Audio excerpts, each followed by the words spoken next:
All right, so we're gonna chop it up today, man. I made sure that I purposefully got here early enough so that I could talk about the things that I wanted to talk about today. I felt like I've been rushed lately, haven't been getting these podcasts up early enough so that I can say the things that I want to say in a manner that I can say it and be conversational. I hate when I feel like I'm being rushed. And in turn, when I feel rushed, I rush you guys, and it's not how I like to operate. So this may be a longer podcast. It may not be. I'm hoping it's not too long, but I feel like shooting the shit today. So we'll talk about everything under the sun. And of course, football. We'll talk about the playoffs. We'll talk about MVP discussion. It's that time of the year. And so much more here on the 305th installment of the Louie T Network podcast that starts now.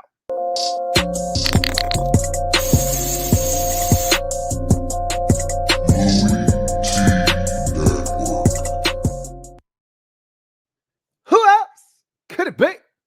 Me, your man, Louie T. Welcome to the 305th installment of the Louie T Network podcast. I, of course, am your set man, Louie T. Thank you for joining me. I need to run something back. Okay. So the last time we spoke, I asked you guys, what was some of your favorite Christmas songs? Nobody responded to me. It's like I was talking to myself. I don't like that shit. Okay. I throw a question out there. I expect some answers of some sort. Okay. And look, Christmas music may not be your thing. Okay. But I didn't even have the time to respond to say, hey, damn, ain't nobody answer me. So nobody listens to Christmas music. I did have some people respond in the comment section after the video was done, but that wasn't the intent, necessarily. Like I always tell you, I read all the comments. So I appreciated the people that, commented after the fact. But when I ask a question during a live podcast, I'm actually looking for some dialogue back and forth. So I'm going to ask this question again. What are some of your favorite Christmas songs? I love Christmas music. It's one of my favorite things to listen to. Now, a wise man once told me, why deprive yourself of something that you love?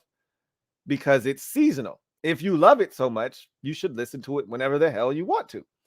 While that is a great point, I'm not depriving myself of Christmas music because I kill it from about November 30th all the way to December 31st, January 1st-ish. So anyway, I listen to it more than enough in that small, short period of time. But anyway, I have this thing where every year I try to add to my Christmas playlist. Right now, my Christmas playlist is 78 songs, and it's 4 hours, 37 minutes, and 49 seconds of glorious music. And every year I go hunting for more. And I listen to any new songs that may come out, something old that I may have missed, an old Christmas album from 1992. Maybe there's a banger on there, a hidden gem. I do this every year. And so I want to know what your favorite Christmas songs are. My favorite Christmas song, first of all, my favorite Christmas album, I've got two. So if you're looking for a more traditional sound, it doesn't get any better than Alexander O'Neal's My Gift to You. I mean, there's banger after banger, and there's some original hits up there. This is the thing about Christmas music that I think people get tired of. If you're one of those people that are exhausted by Christmas music, it's usually the same covers over and over and over and over and over again. And the only thing that makes it unique is your voice and the spin that you may put on it. But we've all heard This Christmas a million times. What's the difference between Donny Hathaway, which is the original, and Chris Brown singing it, or Johnny Gill singing it, or the Jackson 5 singing it, or whomever? You've heard it a million times. It's just the person's voice, how they deliver it. Maybe it's the melody, right? But it's still the same song. So after a while, that gets old, right? So you look for somebody putting a little bit of English, a little bit of their twang on it. And then you look for original songs, a song that isn't Silver Bells, right? You look for something that isn't a song that we hear all the time. We look for something that isn't Give Love on Christmas Day. I'm looking for something different. So Alexander O'Neal has a good mixture of both, because one of my favorite Christmas songs is My Gift to You, which is the title track of that Christmas album. But then there's a bunch of other songs on that thing that rounds it out. But if you're looking for something more contemporary, Ariana Grande's Christmas and Chill, chef's kiss. I mean, it doesn't get any better than that, really, if you want to keep it a buck.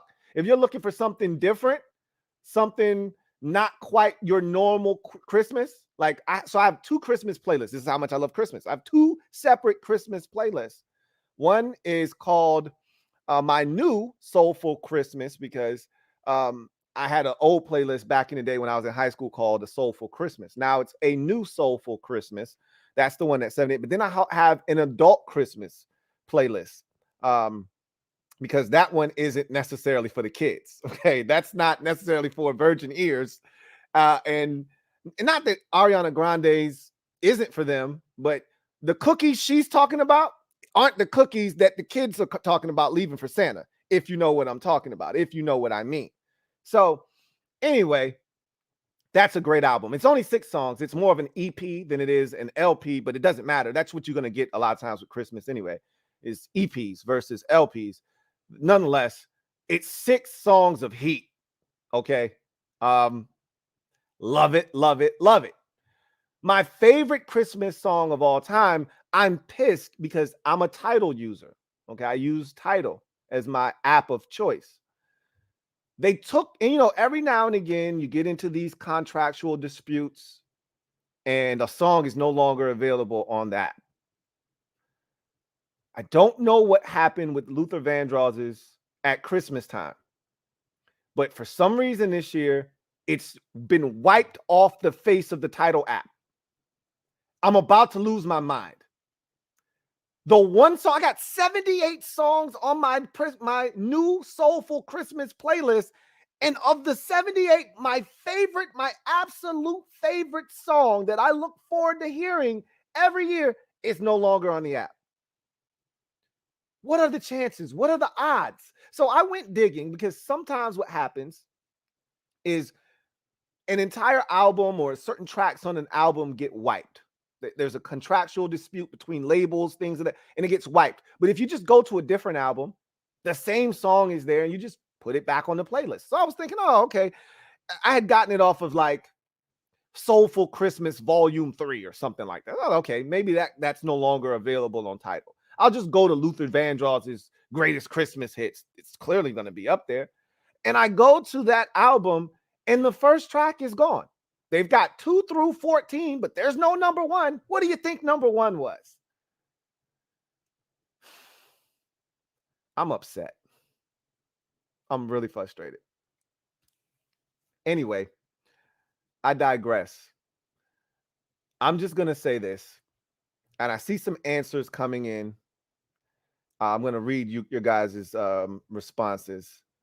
It's funny. Me and my wife were talking about the Mariah Carey All I Want for Christmas Is You song, and she's gotten to the point where she's fatigued. That's like one of the, for this generation, that's their this Christmas. That's the song that's kind of just, when you hear the word of the phrase Christmas and music, Mariah Carey, All I Want for Christmas Is You is the song that is synonymous with Christmas with this generation. And I think my wife is sick of it. I'm not quite there yet, but boy, am I getting there. She hears that one and she's like, all right, skip that one. I'm like, you're not feeling Mariah? She's like, no, I'm not. I'm good. Skip that one. I don't blame her. That song is everywhere, but I still like it. Anyway, let's get to some of yours. My man Pac-Man D3 says Mariah Carey, bro.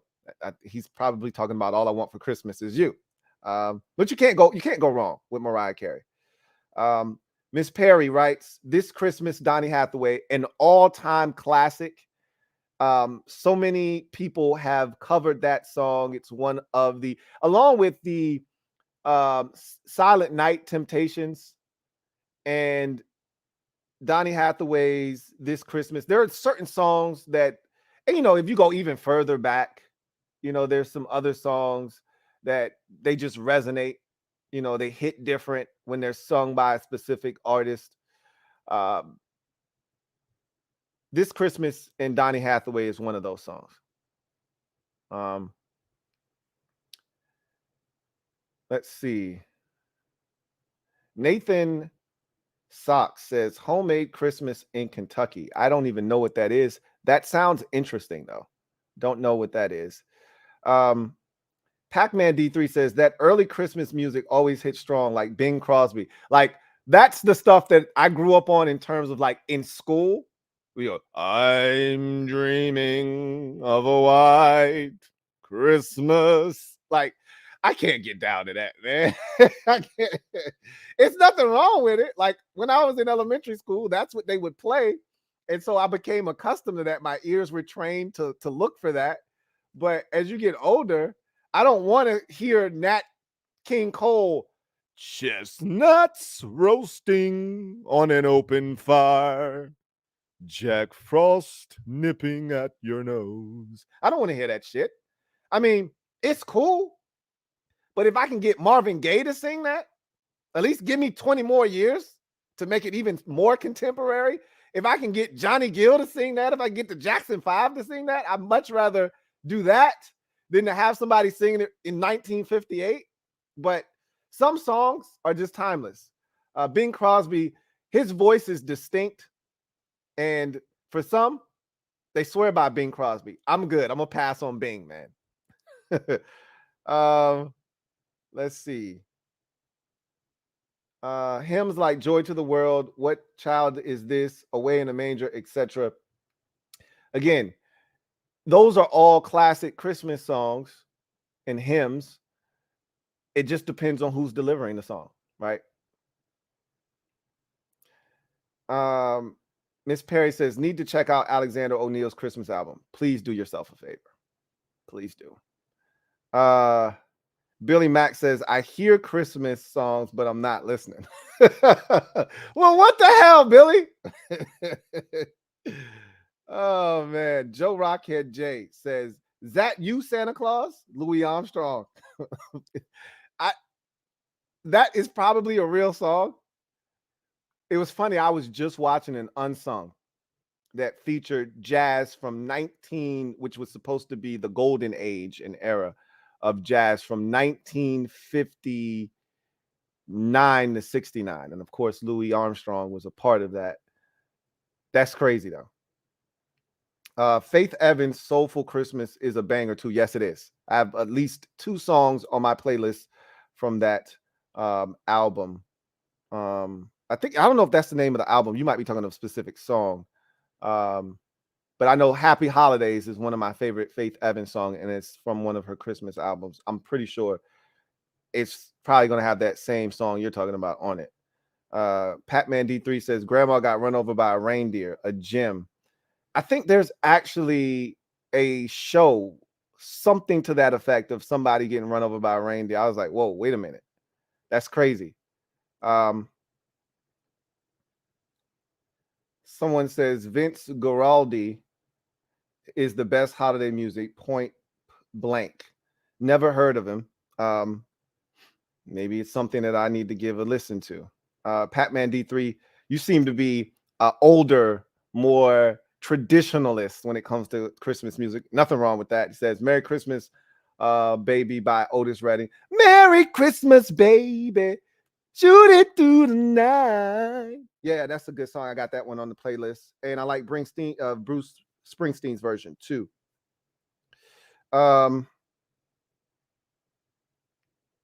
Yeah. Voice of All Things, Boys to Men, Let It Snow, absolute top 5 banger.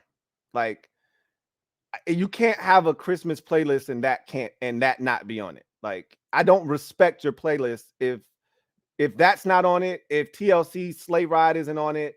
Like, there's certain songs that Donny Hathaway's This Christmas, there's certain songs that have to be Johnny Gill's Give Love on Christmas Day, or you could even go Jackson 5, Give Love on Christmas Day, whatever the case. It's either going to be the Jackson 5 version, which is the original version, or it's going to be Johnny Gill. I prefer Johnny Gill's version, honestly.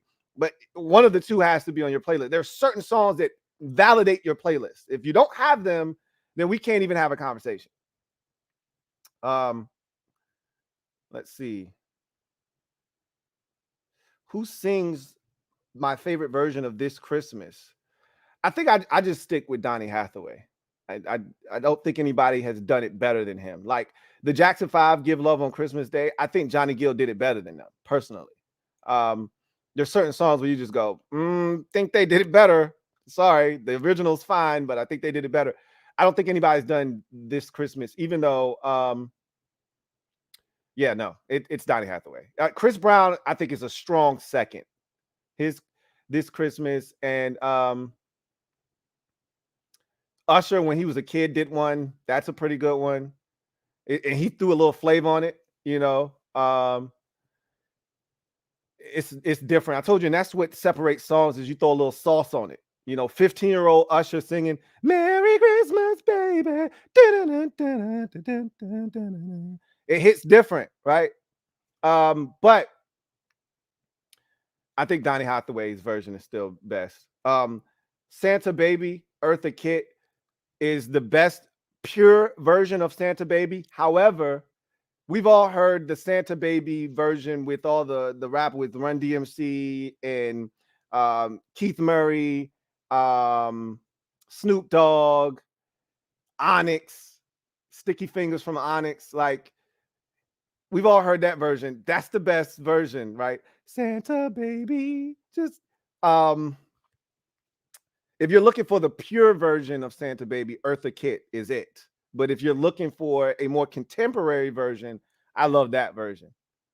Satin and Silk, Christmas Cookies and Milk. You know, Snoop comes on the track, you know, Sticky Fingers is like, I swear if I was a boy, I wouldn't have had nothing to play with. You know, like, I knew I wasn't getting nothing for Christmas when I saw, you know, Santa on the corner buying crack. I rolled up on him and said, with the gat, said, what's up with that? Like,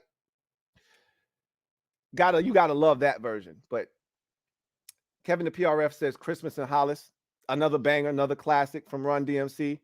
Gotta have it. It's another one of those that has to be on the list to make it respectable, right?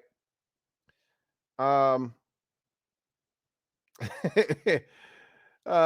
D3 says, come on, Lou, that 85-year-old music be lit, be fire. Hey, go ahead. Let's see. Vanessa Williams, What Child Is This? I think that's too slow for me. That one was too slow for me. I couldn't really fool with it. Nobody said Wham! Last Christmas. That's another one of those. If it ain't on your playlist, I don't respect your Christmas playlist. Like, to me, that's another one of those staples. And nobody's done it better. And I've heard 1,000 covers of Last Christmas. I just love that they're so British, right? They're so across the pond that in a song, he doesn't even say Merry Christmas. He says Happy Christmas. Nobody on U.S. soil says Happy Christmas, but that's what he says in the song. I love it.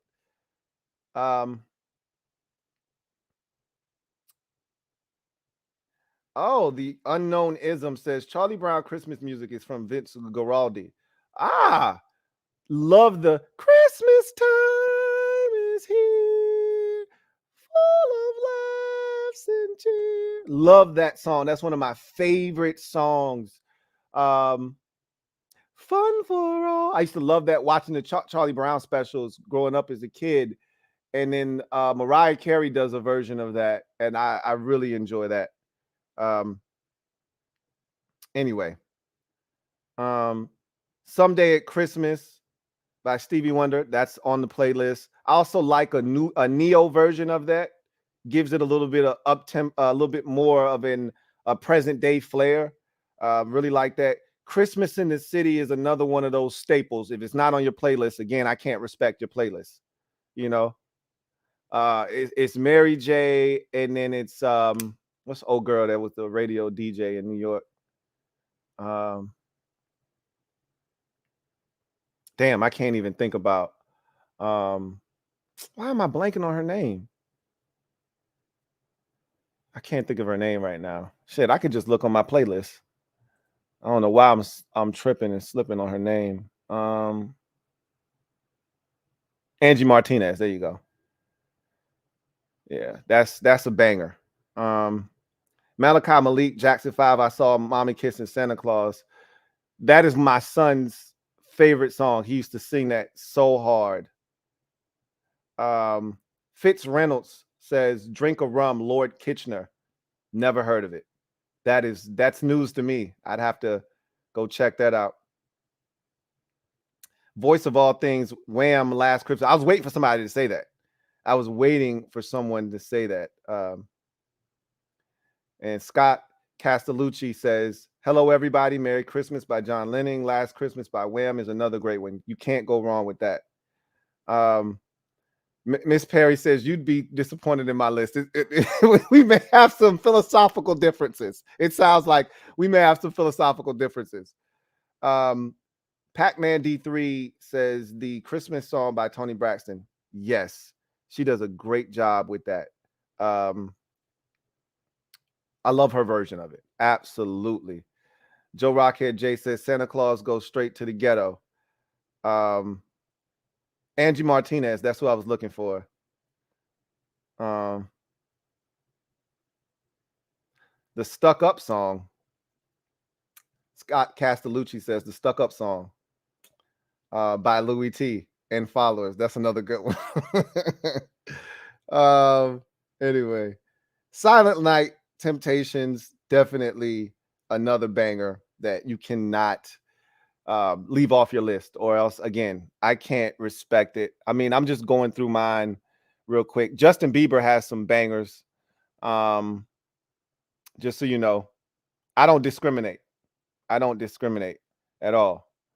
I got some, and I told you, I go scouring everywhere for songs. So it's people you never even heard of. I mean, some of my favorite songs are about sounds of blackness, you know? So Soul Holiday, it's Christmas time. It's Christmas time, time to celebrate a newborn king. Like, so how about The Mistletoe and Me by Isaac Hayes? Oh my God. That's as slow as it gets. But boy, do I love that song. That used to be my favorite Christmas song. Growing up as a kid, the Mistletoe and Me by Isaac Hayes was my favorite Christmas song. I also love What Do the Lonely Do at Christmas by The Emotions. That's another state. Like, if you don't have that in your playlist, I can't rock with you. You know, you might not have the Mistletoe and Me. That's a me thing. That's a Louie T thing. But if you don't have What Do the Lonely Do at Christmas, we have a problem. we have a problem on our hands, and we need to address that right now. So yeah, I mean, I mean, my shit ranges from, as I told you already, I'm all over the place. Anyway, I digress. Hey, or another person, don't sleep. JoJo, y'all remember? Get out, leave right now. JoJo, she's got a banger of a Christmas album. Like 3 or 4 songs that I just ripped right off of that, stuck it right in the playlist. JoJo, the Christmas album is called December Baby. Go get you some. You can thank me later. Okay. Anyway, enough of that. I know half of y'all are like, "Bro, I didn't come here for some Christmas music talk. I came here for some football." All right, fine. Let's get to that right now, shall we? I think we shall. Let me drop this gem on your melon. Open your mind. Let your conscience be free. You're now rolling with your man, Louie T double E. Let me open you up. Get you thinking a little bit. And we'll come back to Christmas music. I saw some super chats. I'll come back to that a little bit later on in the show, and we'll clean it up. So if I didn't get to your comment, I'll scroll back around and we may rekindle that conversation. But I'm gonna switch gears for a second, and we're gonna talk football, right? So let's jump into it. And the Gem Droppin Session for today. First, oh yeah, another thing before I'll forget. I'm really terrible with this. I hate to be somber and put a damper on what's been a nice start to the podcast today, but we had a lot of deaths lately, man, and I've missed a lot of them. And I normally like to talk about them when they first happen, and I haven't been present I've been rushing, and this is what happens when you're rushing. You don't get to things that you want to get to. So Louie Anderson died.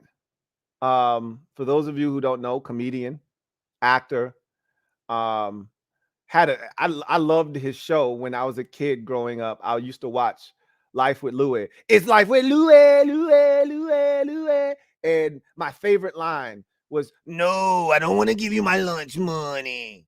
Loved Louie Anderson. Loved him in Coming to America. Glad that he got to be in the sequel to Coming to America before he passed away. One of the best, lines in there was, when he was behind the counter, showing them, like, "Hey, I started out just like you did, mopping floors. Then I was on fries," and he's talking about going up the food chain at McDowell's, right? Like, love Louie Anderson, man. May he rest in paradise. Kirstie Alley, damn, like they was just hitting me like bam, bam, bam. I mean, they would just hit me from all angles, man. Kirstie Alley, my favorite Kirstie. A lot of people know her from Cheers. I was not a Cheers watcher, so I wasn't really familiar with her character on Cheers because I sometimes you got to go where everybody knows your name. I didn't know her name on the show. I didn't know anybody's name on the show, but I knew her from Look Who's Talking, 1 and 2. She was great. I love that movie. So she passed away. And then how about Jason David Frank? You probably know him as the Green Ranger from Power Rangers. If you grew up in a certain era, there was nobody doper. And I love Zach, the Black Ranger, right? And we all love Jason, the Red Ranger, but it wasn't anybody doper than the Green Ranger. Then he turned into the White Ranger, right? They would play a little flute, and then the big ass dinosaur would come out of the water. The Green Ranger was the best. When you were playing Power Rangers, you always wanted to be the Green Ranger, right? He committed suicide, man. Damn. I just saw that this dancer named Twitch committed suicide. He's a hell of a dancer. I'm like, shit, Steven Twitch, the guy that was the DJ for Ellen's show, Ellen DeGeneres show. Damn it, man. So rest in peace to all of them. And then Mike Leach, man. Mike Leach died. And that one hit me. Like, that was a knockout blow for me. Because I didn't even see that one coming. I didn't even know anything was wrong. Like, damn. I just saw everybody rest in peace, Mike Leach. I just saw him RIP's Mike Leach, and I'm like, damn, did something happen to Mike Leach? Because you can't believe everything you see on socials. You got to understand that. Like 2 weeks ago, rest in peace, Jimmy Fallon was trending. And I clicked on it quick, like, oh my God, something happened to Jimmy Fallon? No, Jimmy Fallon had to put out a statement like, hey, I'm alive. You guys stop this shit. So you see rest in peace somebody, and you don't always just jump to a conclusion that that person's, dead and gone. But I saw that, I clicked on it. Somebody, one of his close friends. I remember when this happened with Scott Hall. He wasn't dead yet. And Sean Waltman, which is X-Pac, was like, I would have really appreciated if you guys would stop, tweeting out and saying on social media, rest in peace. My friend is not dead. He hadn't passed yet. And he ultimately passed a day later. But to him, it was disrespectful because his friend was fighting for his life. It was the same thing with Mike Leach. He hadn't passed yet. And one of the guys that had covered Mike Leach for his entire career said, I would really appreciate it if you guys stop saying rest in peace, Mike Leach, because he hasn't passed away yet. He's still fighting for his life, but he ultimately passed away from complications with a heart situation. And you never want to see that, man. And he was an innovator. So many of his guys came into the NFL. I think the latest quarterback that he, sent to the NFL was Gardner Minshew. And that's a system that is running rampant around college football now. He will be missed. He was a character. There's college football. One thing about college football, more so than any other college sport, collegiate sport, is it creates characters. College basketball used to do that back in the Big East, with John Thompson and all of those guys, Rolly Massimino, all of those guys. there were so many, characters in the Big East, but even in college basketball with like Jerry Tarkanian biting on towels and shit. That kind of died. There's not as many characters in college basketball, but there are so many characters in college football, whether it's Les Miles or Dabo Sweeney, Mike Leach. I mean, we get so many sound bites from college coaches, Mike Gundy at Oklahoma State. I'm 40, I'm a grown man. I'm 40, Mike Leach was a character, man. So may he rest in peace. Anyway, I digress. I didn't even mean to go off on that tangent. I'm sorry. I had to get that out. I had made a list of people that had passed away recently that I just wanted to make mention of. May they rest in peace. But anyway, so I wanted to ask you guys this question. I want the team or teams, could be multiple, in each conference that just a month ago, you were sure they were a lock, a cinch to make the playoffs, that you're looking at right now and saying, hey, bro, I don't know about you, man. You're looking real iffy these days. Give me a team in each conference or teams if you got multiple. I'm staring at a couple in probably both conferences right now, but in the NFC, the two teams I'm thinking of, they weren't really supposed to be there and to begin with. And one of them is probably going to still make the playoffs when it's all said and done, but we'll see. I mean, the Lions are hard charging right now. I want to start with the NFC because I think it's more complicated and interesting in the AFC. The NFC, it's easy. To me, it's the Giants and or the Seahawks. Like a month ago, the Giants were 7-2. And we're like, damn, the Giants aren't going away. They're here to stay. Same with the Seahawks. At one point, they were 6-2, playing phenomenal football. I think they were 6-2. They might have been 6-3 at their best. But they were playing phenomenal football. And you're like, hey, they're not going away. Like, you kept waiting for the other shoe to drop with both teams. Like, okay, this is cute. This is a great story, but they can't keep this up, right? Like, first-year head coach, not a ton of talent in New York. They're finding ways to win. They're coming back from behind late in ball games, and they're eking stuff out. Like, okay, this is nice, but this isn't sustainable.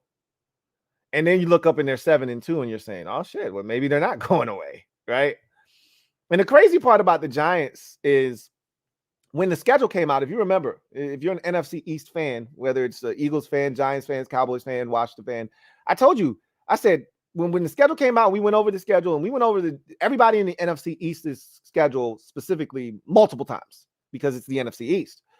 And I remember very vividly saying, I'm just going to tell you right now, I don't think I did not think that the Giants are going to be any good. So I'm not going to sit here and act like I was predicting that the Giants would be good. But I said, if the Giants can somehow navigate the first 4 or 5 games of the season, and it was brutal. It was at Tennessee.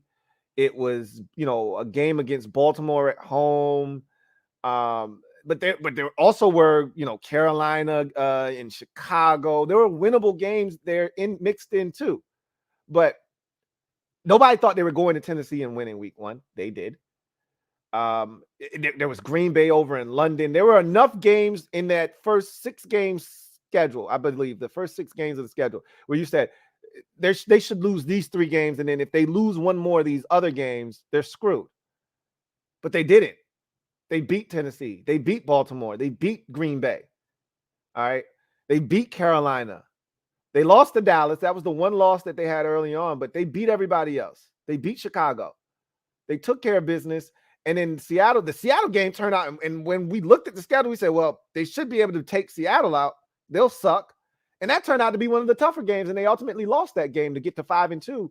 Then they won 2 more games and got to 7-2.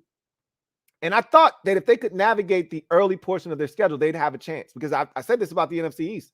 It's a soft schedule. You're playing 2 of the worst divisions in football, and that rang true. The Vikings have a chance to clinch the division this weekend with the win. And so it's not that far-fetched that the Giants could ultimately be solid. Didn't see them being as good as they ultimately were to start the season, but now they, I think, started to come crashing back down to earth. They're losers of their last 4 out of 5. Or excuse me, 3 out of 5, and they tied one. So they're now 7. They started out 7-2. They're now 7-5-1. And a couple of and all 3 of their losses are ass whoopings, blowout losses. The Cowboys won on Thanksgiving.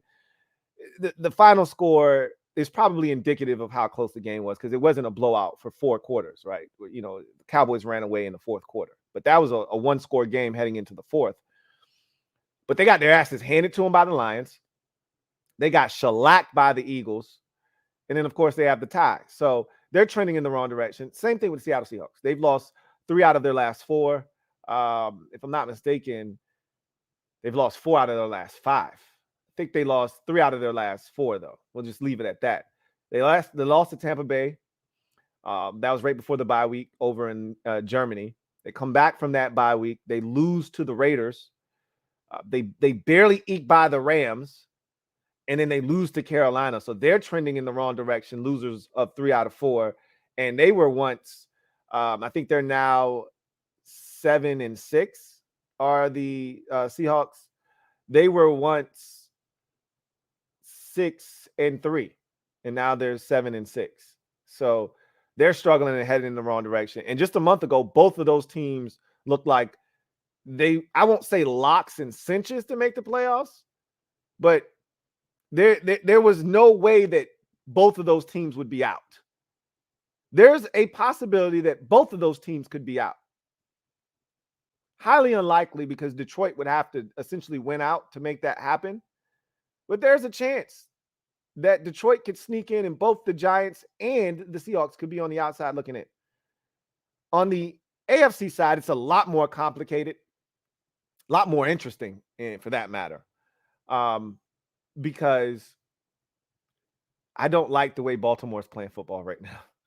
And Lamar Jackson getting hurt complicates matters. Then everyone's favorite backup in the league, comes in Tyler Huntley, and he gets hurt. And I don't know his status for this week's game, but I don't know what they're going to do there. But I didn't like the way they were playing when Lamar was in the lineup. They lost to Jacksonville. They barely beat Carolina. They struggled with another bad team and barely won Denver. Lamar played, I think, like the first quarter and a half. He got injured before halftime. Barely beat the Broncos. Barely beat the Steelers. Should have lost that game, honestly. The Steelers moved the football up and down the field, and Mitch Trubisky just threw picks every time they got, even within striking distance of the end zone. He threw a pick. I don't like the way they're playing, but they're still 9-4. They're still leading their division, but for how much longer? How much longer are they going to be able to keep it up? Another team, the Titans, man. Boy, you get rid of your GM middle of the season, midweek of the season, of a week's preparation for an opponent. It's out of nowhere. We talked about it on the podcast last week when they fired GM John Robinson. Then you go out and get shellacked at home against the Jacksonville Jaguars, who hadn't beaten you in Tennessee in like 50 years. And so the Titans are trending in the wrong direction. They're now 7-6. They're going to make the playoffs. I mean, they're still 2 games clear of anybody in their division. They're still going to make the playoffs, but they don't look like a playoff team right now. They stink right now. But the team that I really want to circle in the AFC that a month ago was a absolute lock, I would not have even entertained the conversation. It's the Miami Dolphins. Oh my God, they're scoring points on everybody. They just traded for Bradley Chubb, which should complete that defense. Tua's in a zone. Tyreek Hill may set the record for most receiving yards in a single season. Jalen Waddle is a problem. They just traded for Jeff Wilson. Now the run game's coming to life. Oh my God, look out for the Miami Dolphins. And oh, by the way, they beat Buffalo. They're currently the number 1 seed in the AFC. Well, they've gone from number 1 seed to leading the AFC East to now number 2 in the AFC East, barely holding on to that title by a thread. They've lost, 3 in a row? I think it is. Let's see. They lost to the Chargers this past week.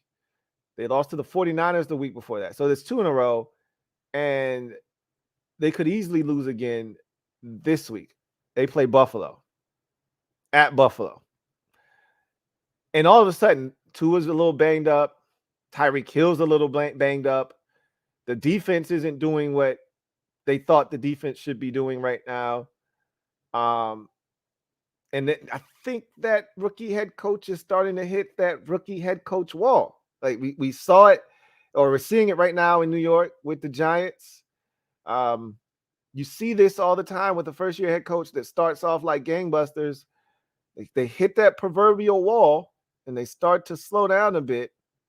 We saw it with Kevin Stefanski, even though they ultimately went to the playoffs and won a playoff game with the Browns, and he won Coach of the Year. He still had a downturn. They started out red hot, and then they kind of slid towards the end of the season, but they were able to pick up the pieces, make it to the playoffs, and win a game. We're seeing that with a lot of these first-year head coaches where they're hitting that wall, trying to power through. It's not that dissimilar from a college player who's used to playing, 12, 13 games in a season. Now you're playing 17. And it's like, whoa, this is a lot of football. Not used to this. Season's usually over right around, the end of November into early December. Used to getting ready for a bowl game, having like 3 weeks off before I play in it. Not the case in the NFL. And these coaches, I think, are, somewhat struggling. And I think that's the case with Mike McDaniel. Seems like teams are making adjustments to what he's doing, and he's not making adjustments to the adjustments being made to him. And I think that's what you see with a lot of these first-year head coaches, is they got all of these great ideas and schemes that they want to implement, and they go out and they execute, and the shit's working, and it's a little different because there's not a lot of full, film of you as a head coach and your philosophical beliefs and what you want to do, even though it's not that dissimilar from what Sean McVay or Kyle Shanahan or Matt LaFleur may be doing, but it's your variation of it. So you put your little twist and spin on it. And one of the things he loves to do is he loves to send Tyreek Hill in motion, or one of these guys in motion, and at the snap, you snap the ball and he gets to take off. You can't jam him because they're in a bunch and he's running towards a bunch and free him up that way. Well, teams are adjusting. I mean, still Tyreek Hill, right? Still Tyreek Hill, but teams are adjusting. Now he's got to adjust to the adjustment that's being made to him. The Dolphins look like they're reeling right now. And there's nothing guaranteed to the Dolphins. Let me take a look at the playoff picture in the AFC and see exactly where they stand. So right now the Dolphins are in that 6 hole at 8-5, and you've got 3 teams sitting there at 7-6 beating on the door, asking the Dolphins to let them in. The Dolphins better not open that door, because if they do, and they're probably going to lose this week to Buffalo, more likely than not, that's going to drop them to 8-6. We'll see what the Patriots do. They've got a game against the Vegas Raiders. They should win that game, but I don't trust the Patriots to do anything. Chargers are interesting. They've got a winnable football game this week against the Titans at home. We'll see what they do. And then the Jets, they're hungry, man. They're fighting for their playoff lives. They've got the Lions coming in. That's going to be a great football game. I already told you that's going to be one of the marquee matchups on my calendar this week. The Lions are as hot as anybody in football, and the Jets are fighting for their proverbial playoff lives. And so all those teams are 7-6 with a win. They could be tied with the Dolphins. And I don't know what the tiebreakers are. I'm looking at conference record, and I'm looking to see the Dolphins played the Patriots already, so they've already beat them head-to-head. So they'd have the tiebreaker over the Patriots, but they play them again a little bit later on in the season. The Dolphins just lost to the Chargers, so the Chargers own the head-to-head tiebreaker there, so they would leapfrog the Dolphins in the event that those two teams end up being tied. And the Jets played the Dolphins earlier, and that was when Tua was out, and the Jets destroyed them in that game. So the Jets currently own the tiebreaker over the Dolphins. So the Dolphins, with a loss and a couple with the Jets and Chargers win, they're out of the playoffs. Just like that. They're on the outside looking in. So I never would have guessed it would have been the Dolphins, not a month ago. And now here we sit, losers of 2 in a row. They're 3-2 in their last 5, but their last 2 games are losses. And I'm thinking it's about to be a third. But this is what happens when you get home cooking early. I don't think a lot of you paid attention to this. The Dolphins are about to play their 3rd straight road game. That's a quirk in the schedule. That means somewhere earlier in the season, they either played 3 in a row at home, or they played 3 out of 4 at home, or they played 4 out of 5 at home, and they were eating up the home cooking. They was eating it up. All right. Now you get late in the season, got to go on the road 3 straight, and you're getting your ass kicked. They can't wait to get back home to Miami, Florida. But we'll see about those damn Dolphins, man. I don't know about them. Anyway, I digress. So,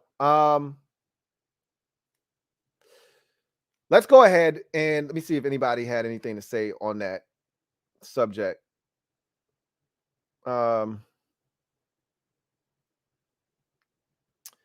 AFC Pac-Man D3 says Miami is definitely the team. King of the North says Ravens and Dolphins. I couldn't agree with you more, King of the North.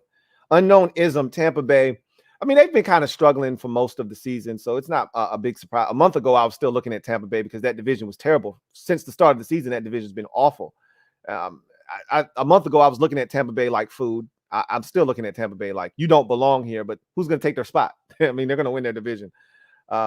Rich says the Jets. A month ago, yeah, the Jets were looking. I keep, just like the Giants in Seattle earlier this season, I kept waiting for the other shoe to drop with the Jets. Like, is this real? Are the Jets serious? I think I started to take them serious after they went to Green Bay and beat the Packers, even though the Packers sucked. We still weren't sure that the Packers weren't good yet. I think when the Jets went there and beat them up good, that was confirmation. Hey, these Jets ain't bullshitting. Like, they're serious now. And then they beat the shit out of the Bears. Like, you're supposed to win that game with no Justin Fields, and they destroy them in that manner. I was like, okay, maybe the Jets are serious. But I still kept waiting. Like, are you sure you trying to make the playoffs? Because right now I'm looking at a number of teams like, HALT, who goes there? Identify yourself, yeah. You better identify yourself. You're a playoff team? HALT, who goes there? Not everybody's getting in. I'm at the door, stopping teams. Who goes there? Identify yourself, yeah. You want in? Show me some ID, damn it. Do you belong here? Where's your ticket? Everybody ain't getting a damn ticket. There are a lot of teams that think they're getting a ticket. I'm at the door. HALT, who goes there? Identify yourself, yeah. I think the Jets are one of those teams that I got my hand up. HALT, where your ticket at? They ain't got no damn ticket. In the NFC, Pac-Man D3 says it's the Giants. King of the North says it's Seattle. Luck says it's the Giants. Rich says Jets and Giants, so both of the New Jersey teams. CT Saints says Seattle shouldn't make it. I don't think they will. Their schedule is brutal. We've gone over it. Kevin the PRF says Giants and Jets.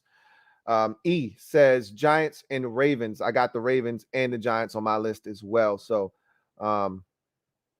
yeah, it's a lot of that going on right now. You guys are on it, as you always are. That's why I love you. So let's transition to our next segment. You guys know what it is. It's Slate Skatin. All right, so you guys know what to do. Get your skates on. We're going to go ahead and hit the road and run through the slate of games from week 14. And, I made a mockery of week 14. I told you it was going to be trash. And for the most part, it was. But there were some upsets, some things that we didn't see coming. It got started off with a bang. What did I tell you? Every time I chastise a game and talk about how garbage is going to be, and I even made light of it, in my preview for the Rams and Raiders, I said, every time I do this, the game ends up being great. It was not a great game. Let me just start by saying that, but it was a great finish. But Jets and Bills was good. It was nasty weather. This is Buffalo Bills weather. They're talking about 6 inches of snow. I think we're going to get a snow game on Saturday night with that Dolphins Bills game. Browns Bengals, that was a slop fest too. That wasn't a fun game to watch either. Cowboys Texans was exhilarating. That was exhilarating. Lions Vikings was a really good football game. Jags and Titans was a surprise.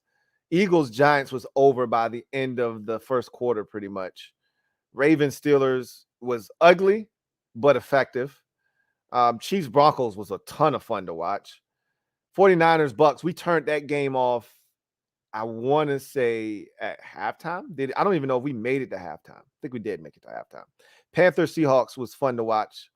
And Dolphins Chargers was a good game. So all all in all, the week turned out to be better than I thought it was going to be. Let's run through the slate real quick. Jets, Bills. Here's the thing about the Bills, and there are people that are souring on the Bills. And every week the narrative changes on the Bills. I think that injuries have drastically changed who the Bills thought they would be this time of the season, especially offensively. No Jamison Crowder, hurts them at the receiver position. Because they need that one guy that's going to win over the middle of the football field. It used to be Cole Beasley. At one point, it was John Brown. That's why they went and re-signed Cole Beasley. Like, they need that one last piece, which is why Odell Beckham's name kept popping up. Did you hear about Odell Beckham now? Reportedly going to just wait until the season's over and be the big fish in free agency, since there are no free agent wide receivers to speak of that are going to be available come next offseason. I think it's a smart move. He obviously didn't want to play regular season football this year anyway, and I don't think he was going to be fully healthy, to be honest with you. So he might as well just wait. And, if you want that multi-year deal, you'll be able to work out for a team, show them what you can do, and then you can get your 3-year deal,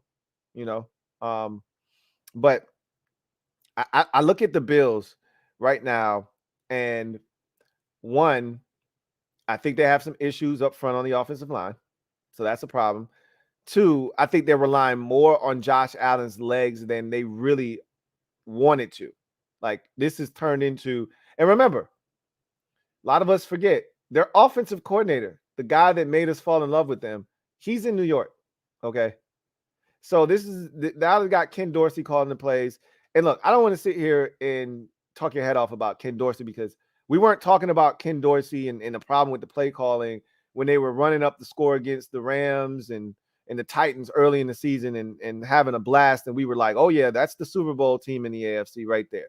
When they went to Kansas City and won, we weren't talking about this, that, and the third with play calling or the lack of talent or this, that, and the third on offense. But what's become abundantly clear is that they have issues up front on the offensive line. Josh Allen's legs are more important now than they ever have been before.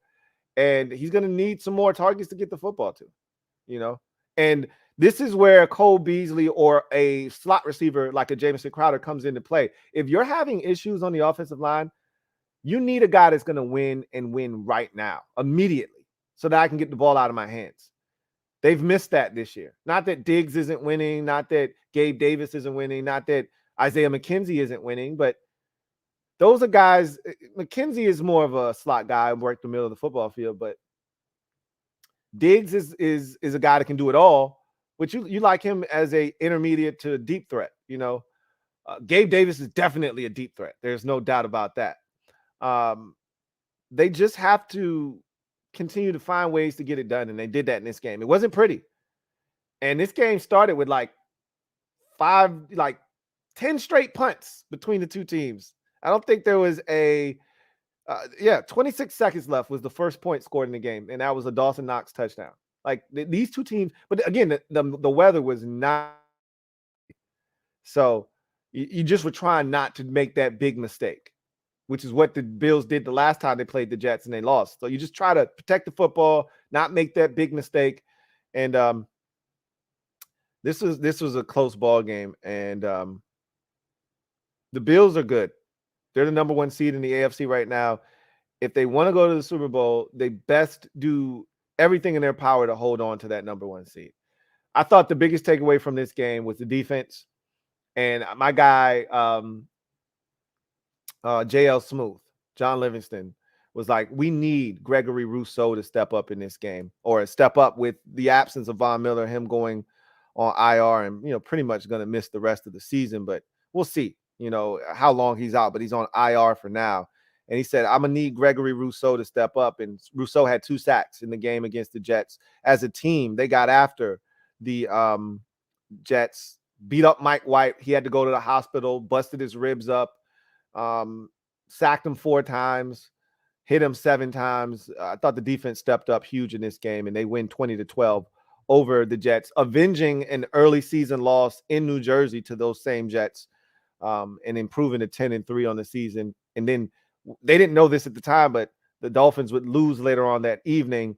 And so now they've created 2 games of separation between them and the closest team in the division. So for all intents and purposes, a win against the Dolphins in week number 15 could sew the division up for the Buffalo Bills. So it's a big one out at Orchard Park on Saturday night. Jets dropped to 7-6.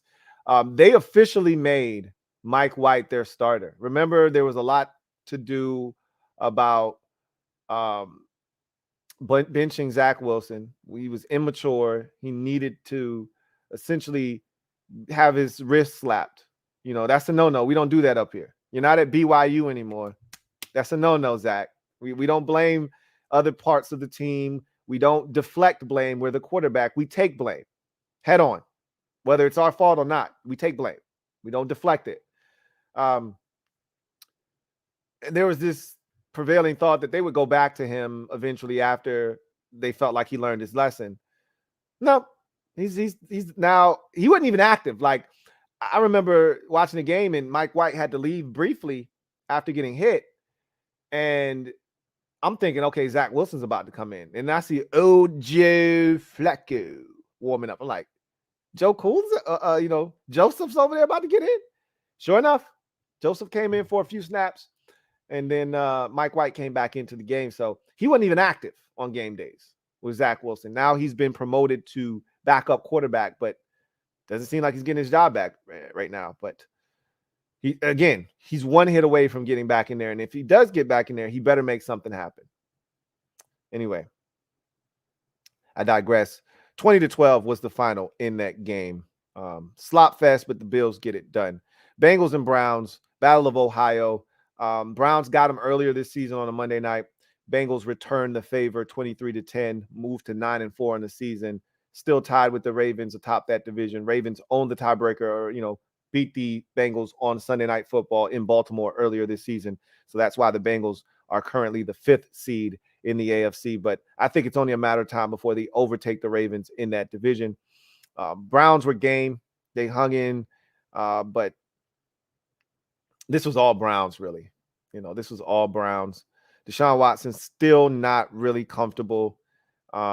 26 of 42 for 276, a touchdown and an interception. But the bigger story here, and this is the thing that I always tell people about, is Cincinnati's defense quietly is one of the better units in football that nobody talks about. Nick Chubb, 14 carries, 34 yards. He had a long of 13. So you take that 13-yard run out, the man had 13 carries for 21 yards. Okay. They shut his ass down. And if you kill the head and the body will die. Nick Chubb is the head of that Browns offensive attack. Not just the rushing attack, their offensive attack. You shut down Nick Chubb. It's no different than the Titans. You shut down Derrick Henry, you're going to beat the Tennessee Titans unless you turn the football over, which the Bengals took care of the rock. Burrow did have a pick, but it's good to see Jamar Chase back, man. 10 catches, 119 yards, and a touchdown. That dude is a beast. Joe Mixon was back in the lineup as well. He had missed the previous 2 games with an injury, 14 carries, 96 yards. This is one of his better performances of the season. He had a 40-yard run in this game. He did not look all that explosive during that run, however. But good to see him back in the lineup. Bengals continue to roll. They're now 9-4 on the season. Browns drop to 5-8 and 1-2. Or is it 1-1? 1-1 with Deshaun Watson in the lineup. Cowboys hosting the Texans. Wow, what a game this was. This game had the makings of an ass thrashing. Cowboys get the opening kickoff. They march it right down the field, score a touchdown. Texans get it. They go 3-and-out. And I'm thinking, okay, this is about, because me and Boss were debating back and forth. Boss is a Cowboys fan, for those of you who aren't aware. We were debating back and forth as to when this game would get out of control. So we both agreed on the fact that it was going to get out of control at some point. We disagreed on when. He said, we blowing them out in the first half, because I made a big deal about the Cowboys' inability to put bad teams away early in ball games. We've seen that pretty much each of the last 3 weeks now. The Giants aren't a bad team, but they were superior to the Giants in that ball game. Giants were super banged up on a short week. And the Cowboys should have taken advantage of that a lot sooner. That said, that was a one-score game, as I mentioned earlier, heading into the fourth quarter.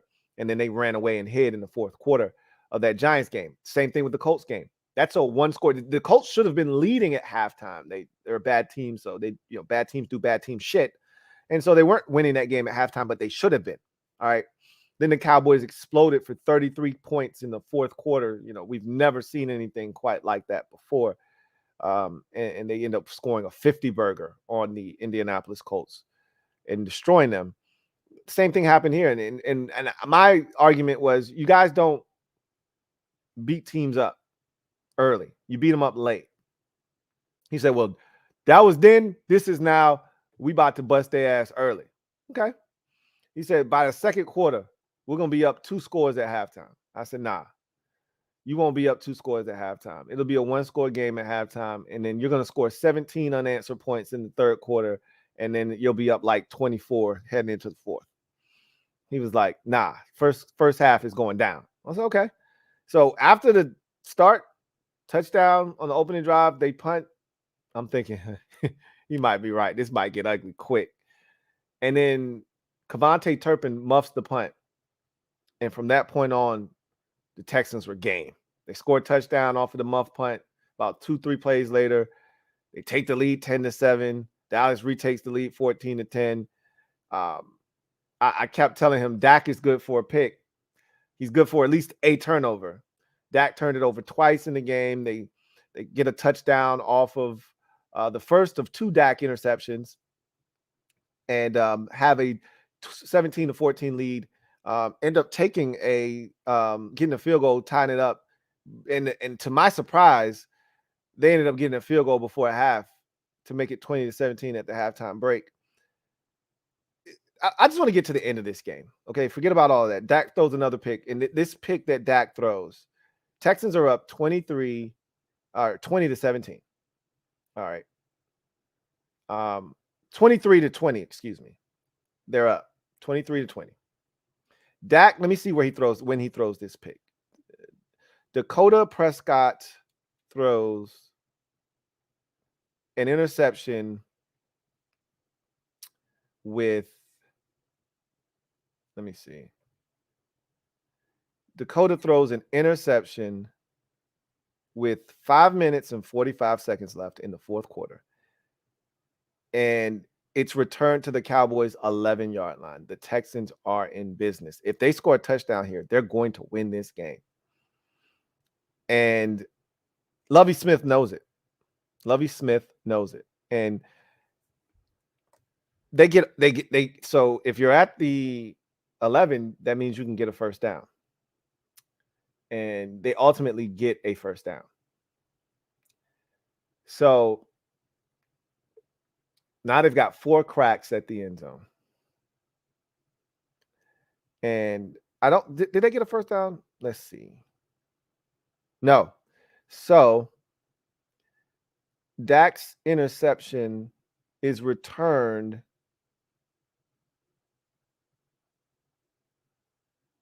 to the Dallas Cowboys 4-yard line. They're 4 yards away from really putting a huge monkey wrench in the Cowboys' plans. They go up 30-20 in this game. It's over. And the Texans, for an entire year plus, I mean, shit, probably more like 4 or 5 years, they've got bragging rights to the state of Texas. Hey, we beat y'all. Shut up. Last time we saw y'all, we beat y'all. And Lovie and company go uber conservative. They run it just about every single time. But here's the kicker. You get stopped on first, second down, third down, all that good stuff. Now you got a decision on your hands. There's roughly 2 minutes and 30 seconds left in the game, pretty much. Dallas hasn't really moved the football with any success. They haven't scored in the second half. The score was 23. It was 20. Excuse me. They scored a field goal in the second half. Excuse me. The score was 20-17 at halftime. The score is now 23-20. They've only scored and mustered a single field goal. in the second half. You have an opportunity to go up 6 with roughly 2 minutes and some change left and force the Cowboys to have to go 75 yards. You kick the ball out of the end zone, touchback, start their own 25. All right, go get a touchdown if you want to beat us. There's a different level of desperation that is involved when I know I have to have a touchdown. Nothing else will do. Because the person playing devil's advocate says, well, they went 98 yards and scored the touchdown. They could have done it in 75 yards, sure. But in their back pocket, they knew once they got past the 40-yard line, we're in field goal range to tie the game up. There was no pressure at that point. The pressure was just getting in the field goal range because we can't lose. All we got to do is make sure that this game goes to overtime because generally, not all the time, but generally, the better team wins in overtime. Doesn't always happen, but generally speaking, if I know I'm better than you and the Cowboys know they're better than the Texans, I just want to get it to extra frames. So they already had the field goal in their back pocket. So now the question becomes, do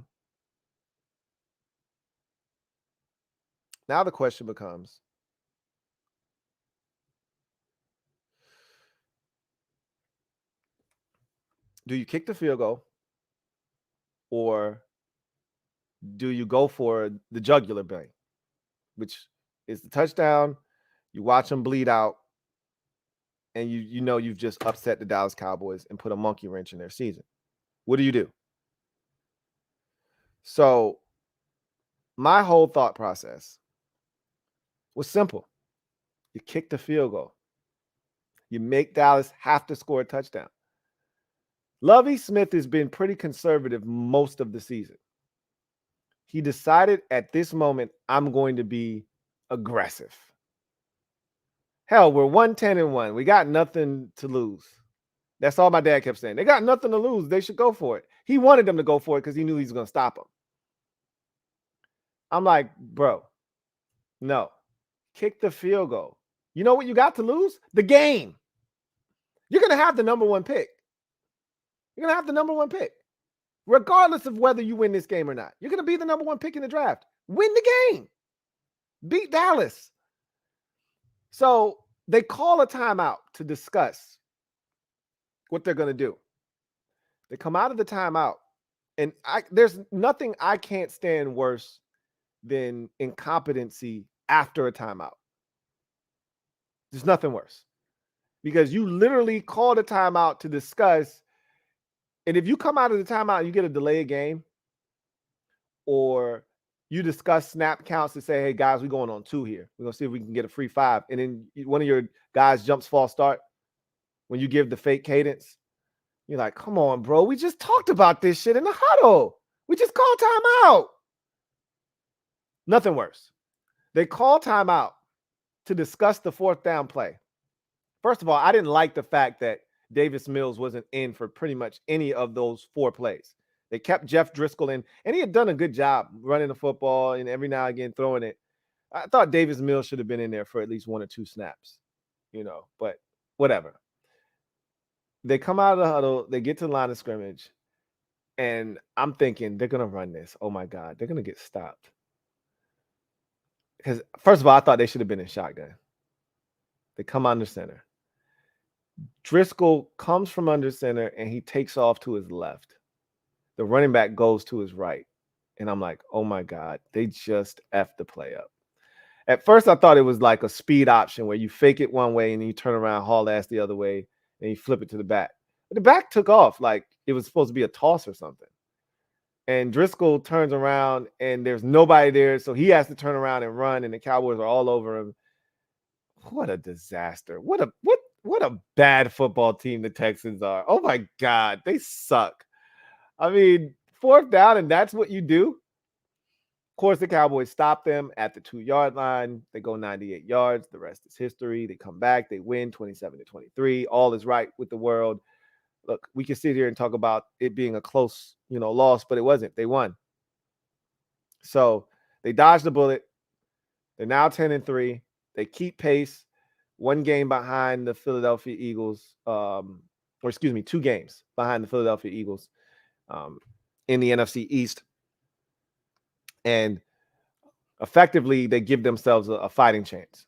They play the Eagles once more. They're still going to need some help. They're going to need somebody to beat the Eagles outside of them taking care of business on Christmas Eve. But a loss there to the Texans, and it's a wrap. So big win for the Cowboys. They got some issues, though, man. This is the thing I've been harping on. The Cowboys fans like to tell me I'm crazy, I'm delusional, I'm this, I'm that. And I keep saying these slow starts, they're going to get you beat. Try that shit in the playoffs. That's all I'm saying. Go to Tampa Bay and let them hang around with Brady, on the other side, hanging around, lurking. Okay, we'll see if that shit works. Try that shit against Minnesota. Yeah, you beat the shit out of them earlier. Try that shit, though. Let them hang around and have an opportunity. See what happens. God forbid you do that against Philadelphia. You get your ass run out of the building. So they better tighten the hell up, but still got the win. That's all that matters. Texans are now 1-11-1, and boy, what a way to lose that football game if you're the Texans. Vikings-Lions. This was a fun one to watch. This was such a debilitating blow to the Vikings' hopes of getting that number 1 seed in the first round bye. Lions have just been red hot. When winners of 5 out of their last 6. A lot of people forget they were 1-6 on the season.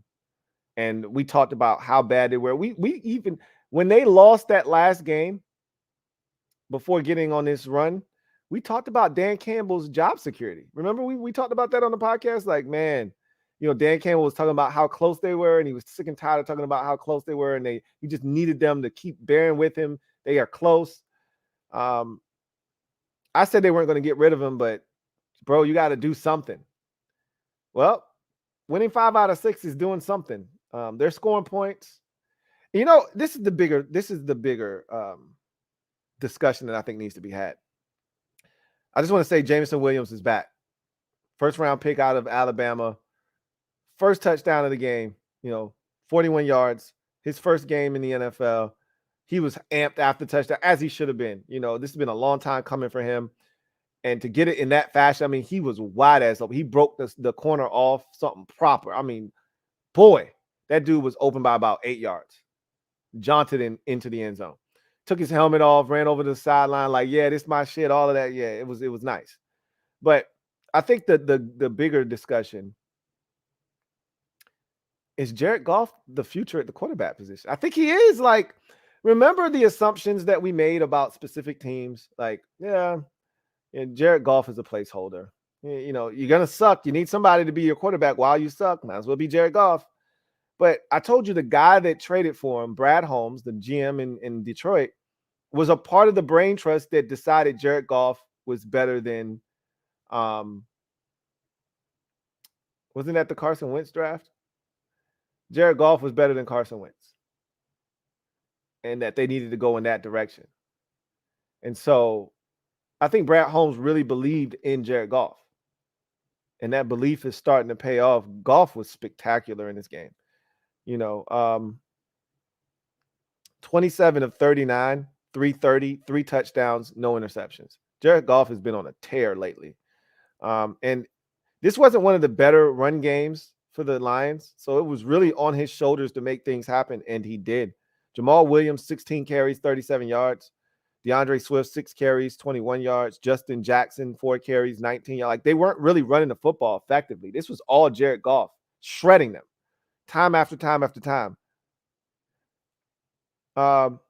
Kirk Cousins was really good in this game as well. 31 of 41, 425, and 2 touchdowns. But it was crazy because the Lions would score, and my dad kept pronouncing the Vikings dead in the game. And we would look up at because I had it on my laptop. I had 4 games on my laptop, and the Lions-Vikings was one of the 4 games on the laptop. We would look up at the 2 screens that we had in front of us, the television screens. And that had Cowboys, Texans, and at first Giants, Eagles. We turned that shit off, and we turned to Ravens, Steelers because it was more competitive. And then every time we would look back down at the laptop, the Vikings would already be at the Lions' 27-yard line. Like, what the hell? Just Justin Jefferson, I think he had a career day. I'm going to go and check. 11 catches, 223 yards for Justin Jefferson. I mean, he was doing some animal-like shit in this game. And the prevailing thought is, oh, Jeff Okudah must have been hurt. Nah, Jeff Okudah was getting his ass cooked.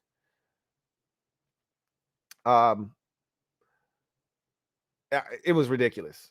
Every time you looked up, Justin Jefferson was ripping off a 40-yard gain, and they're already in Lions territory. It was happening so fast. But as I always tell you, if you want to know why a game ends up being what it is, just go to the red zone stat along with turnovers.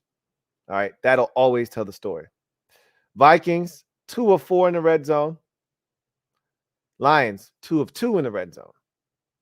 Vikings, 2 turnovers, 2 fumbles lost, including Dalvin Cook handling the football like a loaf of bread. Don't know what the hell is up with these players. I'd chastise DeAndre Hopkins for holding the damn ball like a pineapple or a mango in his hand and getting it slapped out of his wrist.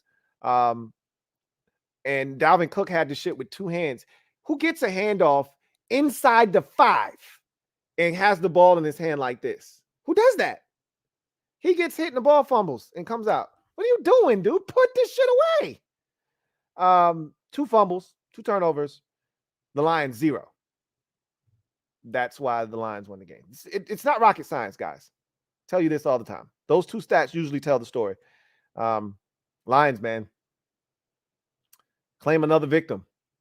They're now 6-7 on the season after starting 1-6. They've won 5 out of 6. They're red hot. Don't look now, Seattle, New York Giants, Washington Commanders. Don't look now, but the Detroit Lions are coming. Vikings dropped to 10-3, and for all intents and purposes, they are out of the mix as the 1 seed. Now, their job is to stave off the San Francisco 49ers for the 2 seed. They are not catching the Eagles for the 1 seed. Jacksonville Jaguars at the Tennessee Titans. This was a beatdown, and the score really doesn't do it any justice. The Titans, after halftime, I don't know if they returned to the football field.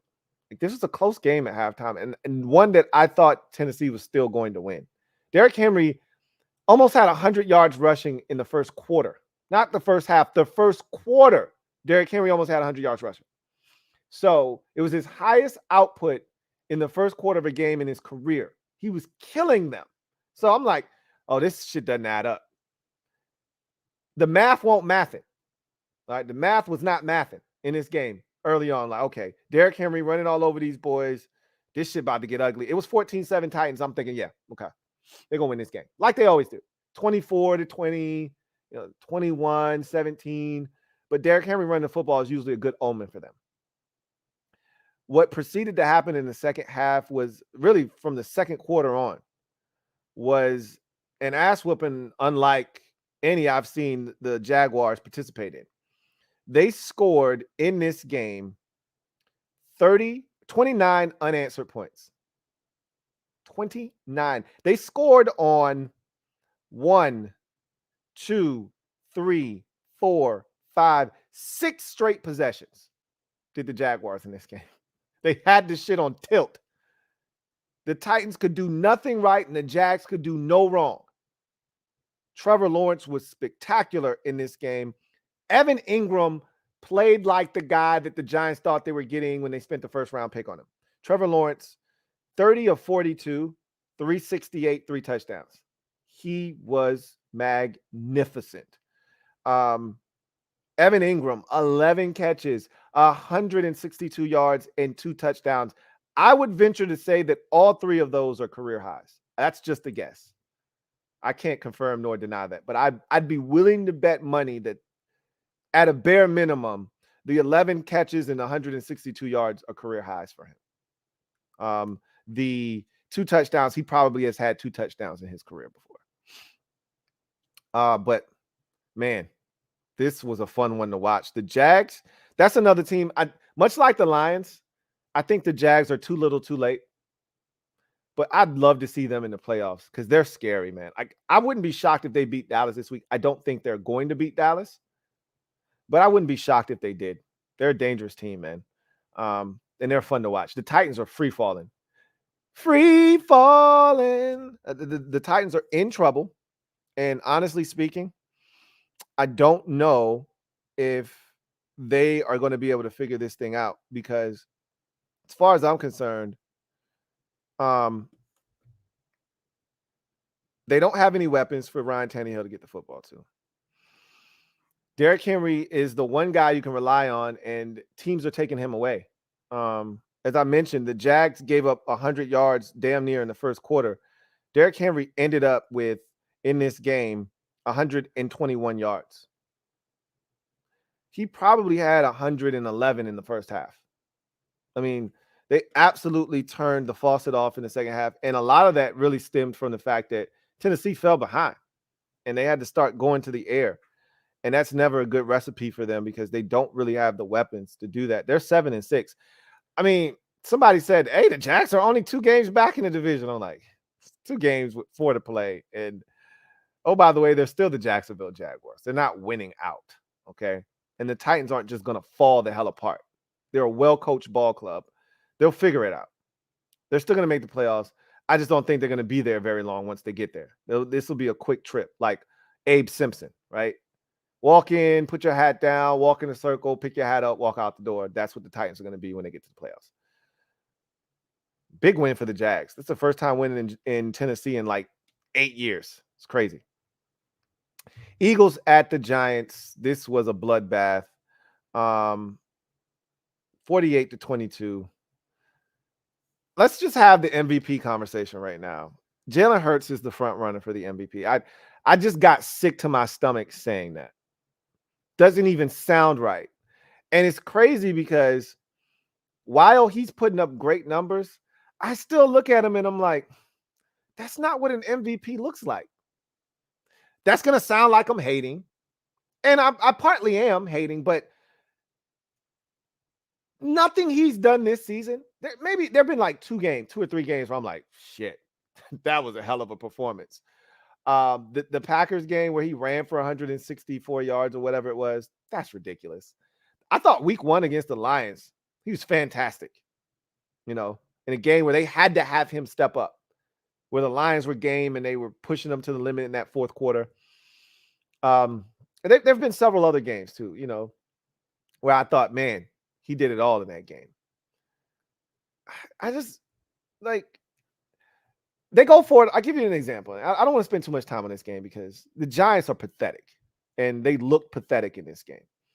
And some of that is the Eagles making them look pathetic, but some of this is on them. The one play that stuck out to me in Boston as we were watching this game,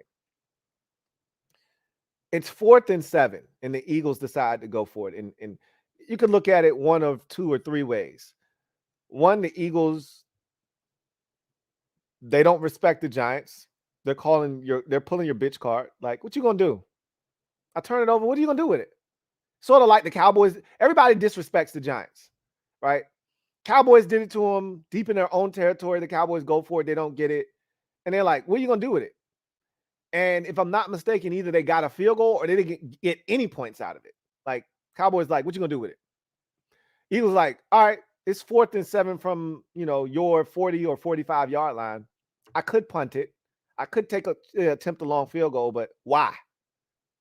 If I turn it over, what are you going to do about it? What are you going to do with the football? Nothing. All right. So they go for it. I think the game's 7-0 at this time. Let me check and see. This is when I knew, 7-0.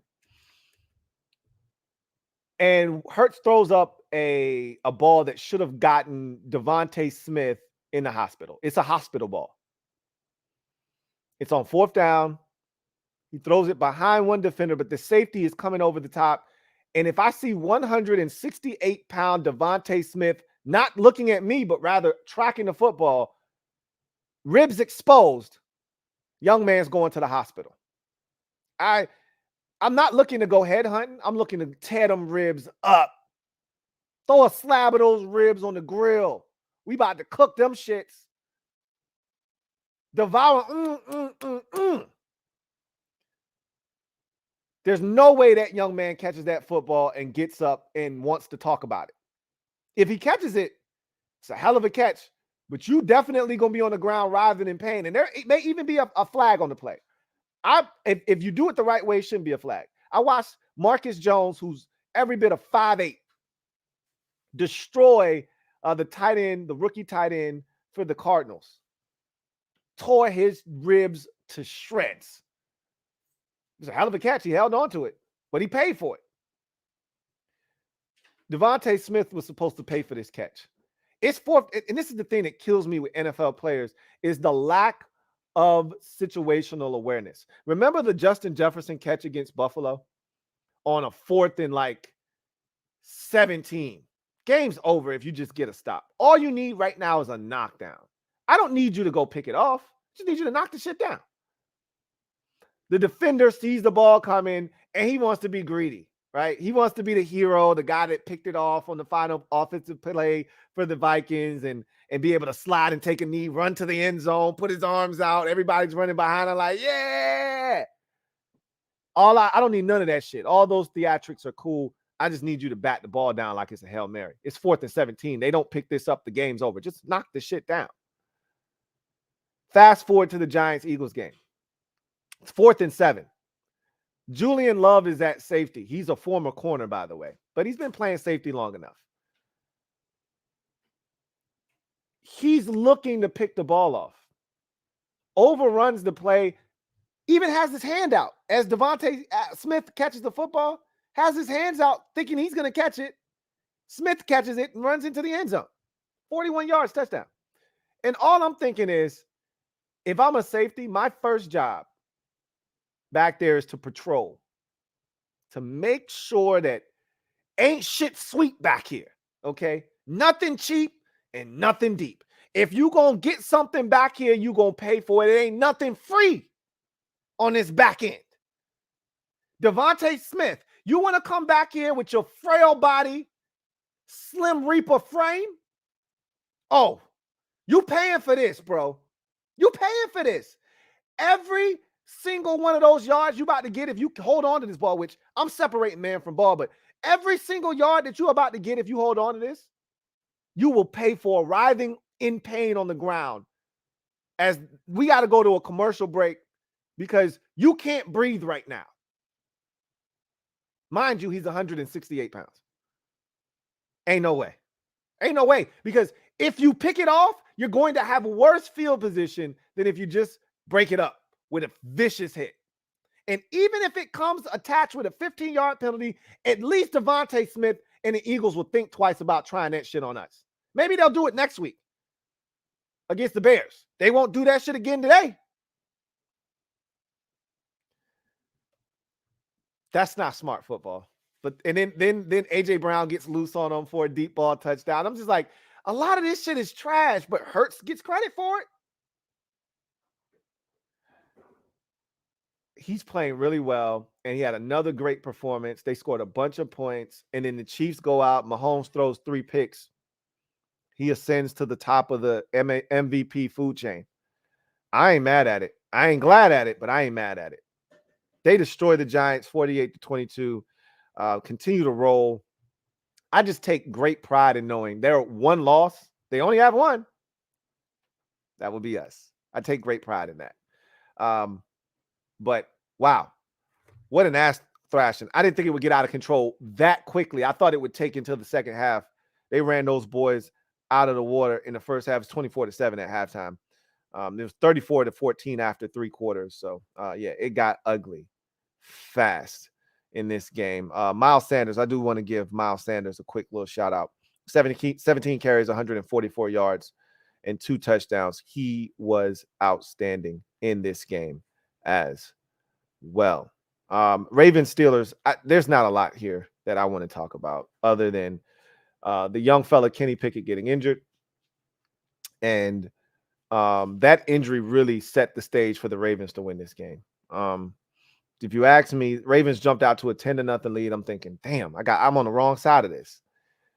And little did I know until we turned the Giants game off and turned the Steelers game on. Little did I know that Kenny Pickett had gotten injured. They'd slammed him down. He got a concussion, and he was out of the game.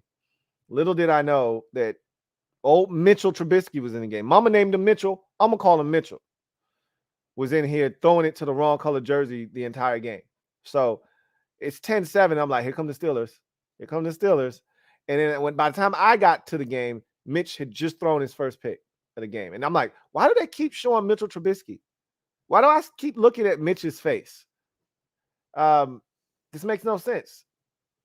You know, Mitchell Trubisky looks like a broke Tony Romo to me, except without all of the smiling and shit. He looks like a disgruntled Tony Romo, a great value Tony Romo. I keep showing him. And eventually, they show me the highlights of what's led us up to, I think the score was 13-7 at the time, because I had just gotten there. So I told him, I said, hey, y'all, I need an update. I just got here. Don't really know what's going on. Can you guys fill me in? Hey, Louis T, got you. Show me quick little update. Show me the first interception. Show me my guy getting slammed down on the turf while he's out of the game.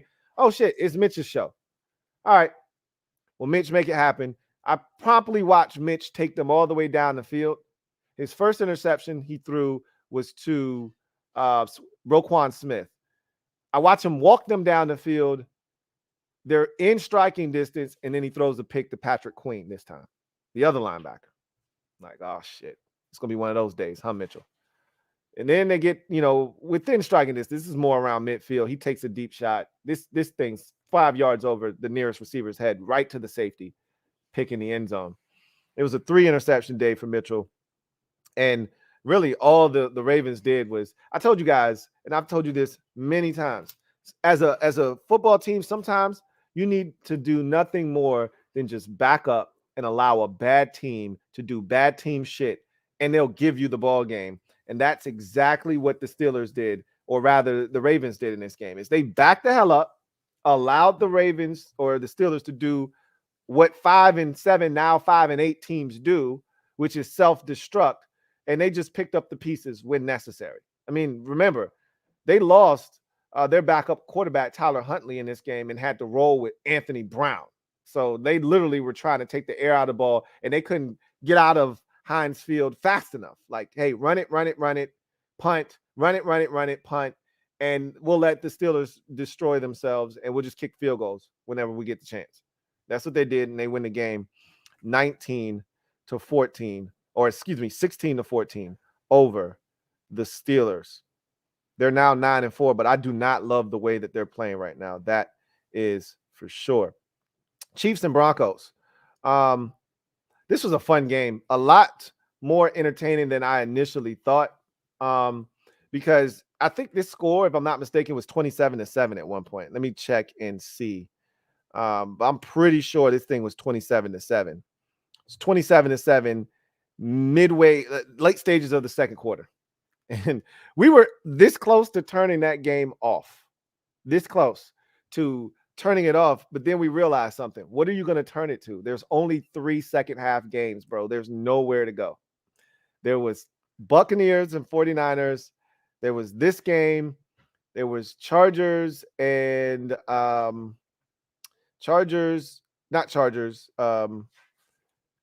there was Buccaneers, 49ers, Panthers, Seahawks, and that Chiefs-Broncos game. There was nowhere to go. You just had to take your lumps. So what we ultimately did was we subbed out Buccaneers and 49ers on the big screen, put them on the computer, and put the Seahawks and the Panthers on the big screen. Alongside Chiefs Broncos. And there was nowhere to go. We had to suck up 27. I'm glad we did, because that Broncos defense came alive. They picked off Mahomes 3 times. This shit got real interesting real fast. Again, one point you're sitting there thinking, okay, this thing's going to be a bloodbath, like 48-13. And this thing was 27-21 after a 66-yard Marlon Mack touchdown after another Patrick Mahomes interception in this game. And so the Broncos got within 1 score. But in typical Chiefs fashion, when things got tight, they played their best ball, extended that lead back out, and hung on for dear life, 34-28. Another developing story in the game was, first of all, Mahomes makes a ridiculous play. You'll see it on his highlight reel for the remainder of his career. Another one of these freaky throws that nobody else in the league can make, which is why I get offended when I hear people compare Caleb Williams to Patrick Mahomes, and then Caleb Williams, is co-signing that, saying, yeah, I don't see why not. I can make every throw he can make. Shut up. You can't make every throw he can make. I like to see you try to do the shit he just did against Denver, running sideways and don't even have the laces and just throws the shit like you tossing a basketball, on an inbounds play down the court, just casually sideways throws the ball, and it was damn near a spiral to Jerick McKinnon for a touchdown. Stupid. And it's not like the Mahomes magic we see, at the 6 or the 5 or the 4-yard line as he's about to run out of bounds. No, this shit was like at midfield, and he's doing this shit, and it was going for a touchdown down the sideline. So that was ridiculous, but he did throw 3 picks in the game. But Russell Wilson went to sleep in this game. Like we've been complaining about him not using his wheels. Can Russell even run anymore? He's refusing to run. He takes off and runs. It's a big play in the game at that point. They're driving. This run is going to end up inside the Chiefs' 10-yard line. And then he gets hit, and his head is the first thing that hits the turf. He's got a big clunk of grass in his helmet, and he doesn't get up. And the camera zooms in on him, and his eyes are shut. He is asleep. I'm like, uh-oh. Somebody, the first thing you always see with the players is, y'all get out here. Man was asleep. They got him up, took him to the tent. But anybody that was watching was like, yo, his day's over. That man was asleep on the turf. And once he went to sleep, even though it's like Russ ain't cooking, so what difference does it make? As Ryan Clark eloquently put it, if you're waiting on Russ to cook, you're gonna starve. We weren't waiting for him to save the day. So Brett Rippon came in. And I was like, what would be crazy is if Brett Rippon came in and was the hero. Nah, that shit ain't happening either. The Chiefs hold on 34-28 in this game. Mahomes, 28 of 42 for 352, 3 touchdowns, 3 interceptions, as I mentioned. I think those 3 interceptions is what made Jalen Hurts favorite as the MVP. Less of what Hurts did, more about what Mahomes did or didn't do.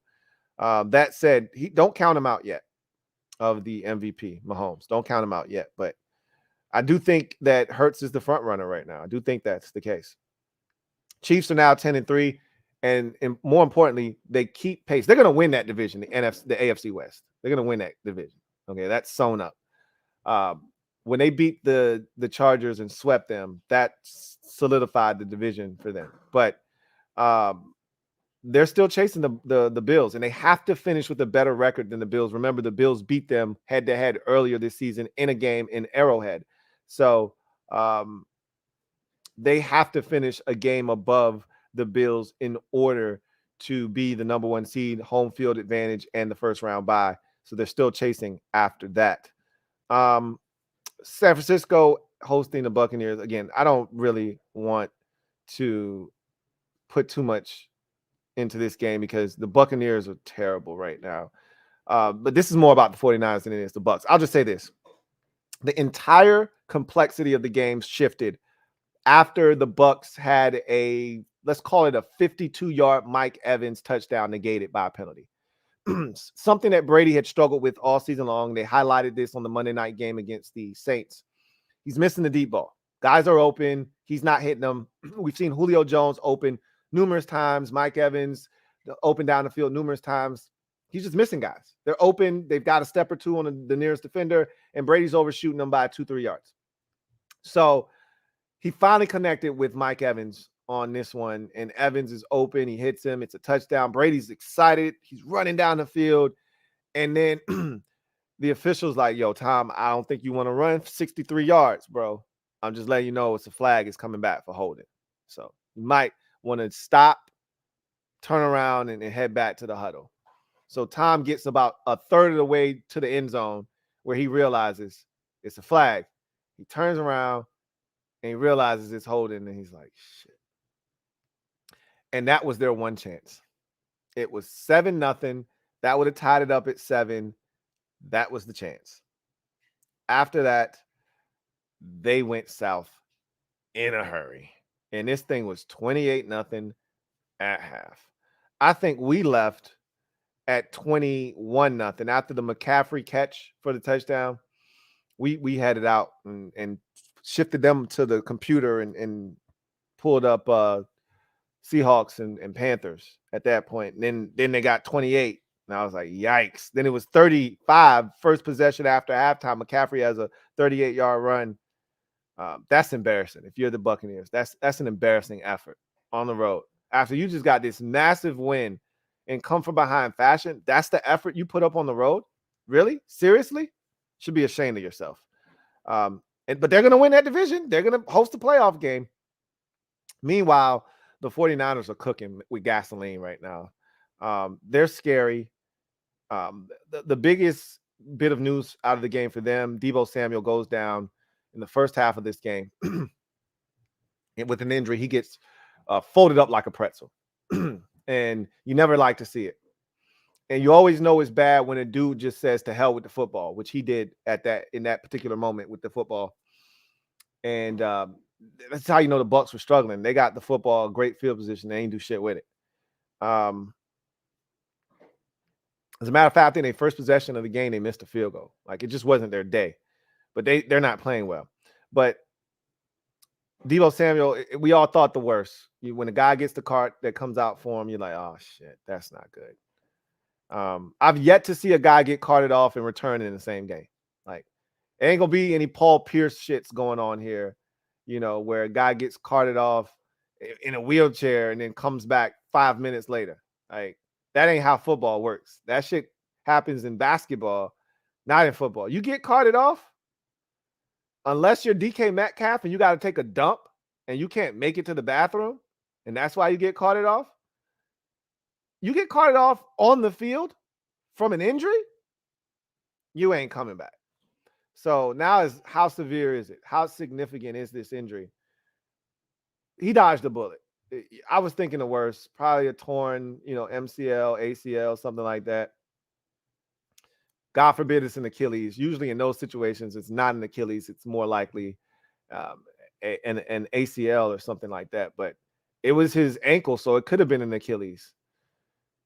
Sprained MCL or MCL and a sprained ankle. That's the prognosis.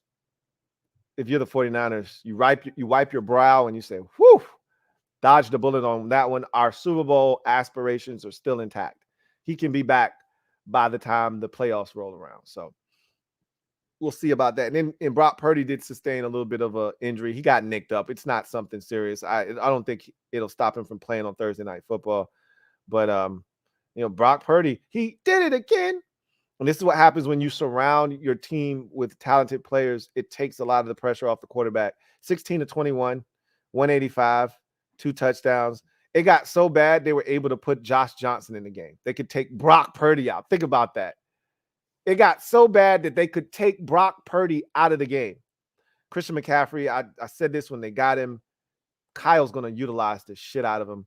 14 carries, 119 yards and a touchdown. Also 2 catches for 34 yards and another score for Christian McCaffrey. No Deebo Samuel, no problem. They still got McCaffrey, Ayuk, Kittle, Juszczyk, Jawan Jennings. I mean, they've got enough guys to hold down the fort. So they're a dangerous team, and they're 9-4. And with that Vikings loss, they're just 1 game back of the 2 seed in the NFC playoffs. So don't look now. But these 49ers are hard charging. I think they're going to win on Thursday Night Football. We'll talk about that here in a second. And they could clinch the division with the win over Seattle, get to 10-4. And, with the Vikings, reeling right now, they've got a game that's winnable against the Colts on Saturday through the Vikings. They need to take care of business, but you want to stay within striking distance if you're San Francisco. And that's what they're doing with this latest beatdown now of the Bucs 35-7. Buccaneers are 6-7, still atop the AFC South Division. As bad as they're playing, there's still nobody in that division conceivably that can and will catch them. I think the Panthers are now 5-8 though, and they already beat Tampa Bay once. So there's that. But the Falcons are 5-8. and the Saints are 4-9, and they're not going to lose the division, though. I don't see it happening. But look out for Carolina, man. They're one game out of first place. And I'm serious, man. Look out for Carolina. Like, they got the they have, who do they have at home this week? It's going to be a good game, too. Who do they have this week at the crib? They've got the Steelers. They're going to win that game at home. They're going to beat the Steelers, especially if Kenny Pickett can't play. They're going to beat the Steelers, man. And if the Buccaneers lose, and I don't think they're playing somebody good this week. I think they got Cincinnati, if I'm not mistaken.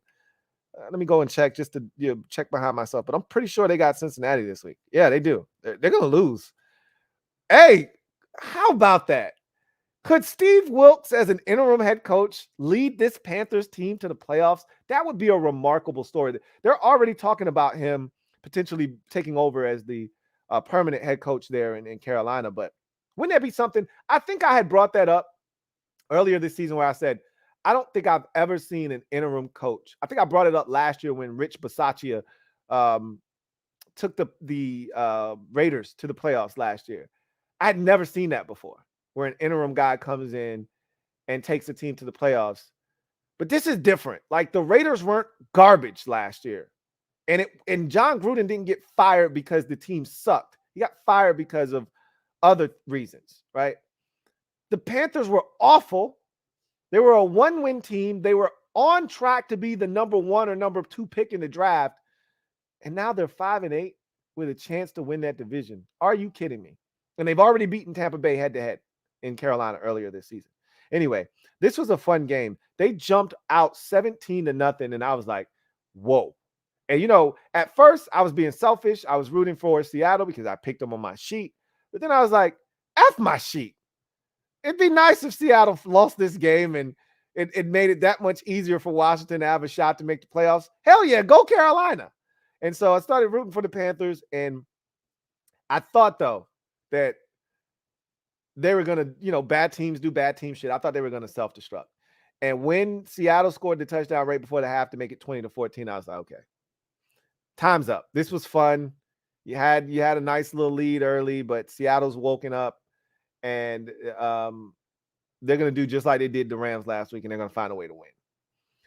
And when it got to 20-17 early in the third, I was like, yep, that's it. That's it. The Panthers might not score another point. That's what I was saying in my head.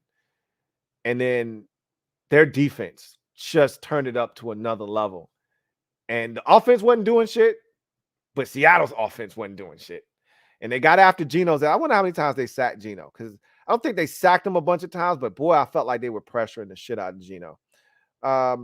They hit Geno 5 times and they sacked him 3 times in this game. They had 4 tackles for loss. Just felt like they were all over him, and they ran the shit out of the football. That's part of the reason they won. 46 carries for 223 yards, and it was running back by committee. I mean, this was a fiesta. Fiesta. This was a party. Everybody was getting some, man. Chuba Hubbard, 14 for 74. Deontay Foreman, 21 for 74. Raheem Blackshear, 4 for 32. Sam Darnold said, hey, let me get a piece of that, man. Y'all hogging it all. Let me get some. 4 for 30 for Sam Darnold. Sam, I see Ghost Darnold. They had no answers on the ground. And remember, what we talked about with Seattle, and this is going to be the thing that I think ultimately undoes this season for them, and it sees them come undone and unglued at the end of this year. Their defense stinks. Remember we were talking about that? Remember they gave up 45 earlier this season in Detroit? Now they won 48-45. But remember they were giving up these massive totals earlier in the season, but they were finding ways to win, but they were giving up a ton of points.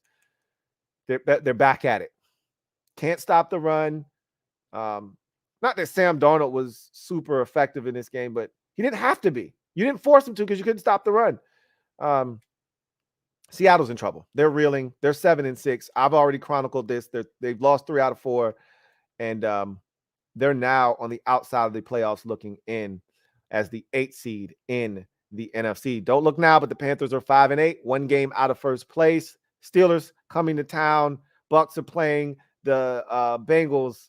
They could be in first place by week's end, Sunday, the close of business on Sunday, the Carolina Panthers could be in first place. At one point this season, I got to go back and see what their record was. At one point this season, the Carolina Panthers were 0-1, 0-2, 1-2, 1-3, 1-4, 1-5. They were 1-5 at one point this season. They were 2-5 after they beat Carolina or Tampa Bay. They were 2-6, 2-7. They were once 2-7 on the season. They've got a chance to be in first place next week. Hey, how about that? If they get first place and they win that division, I swear I'll be fighting over the 5th seed. Like I'd punch my mom in the face to get to the 5th seed. I want Carolina. Everybody will be fighting over, hey, I want the 5th seed. No, it's mine.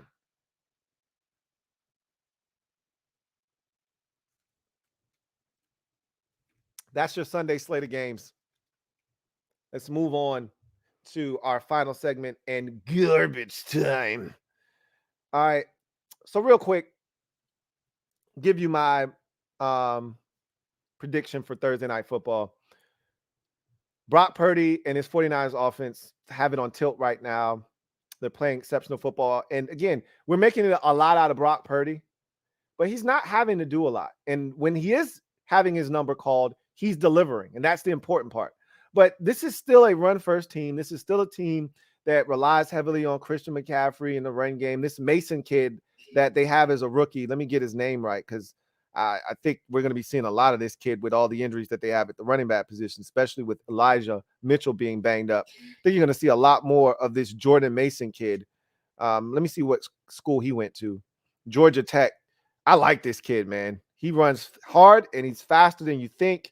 They're going to run the football. He had 11 carries for 56 yards against the Bucs. So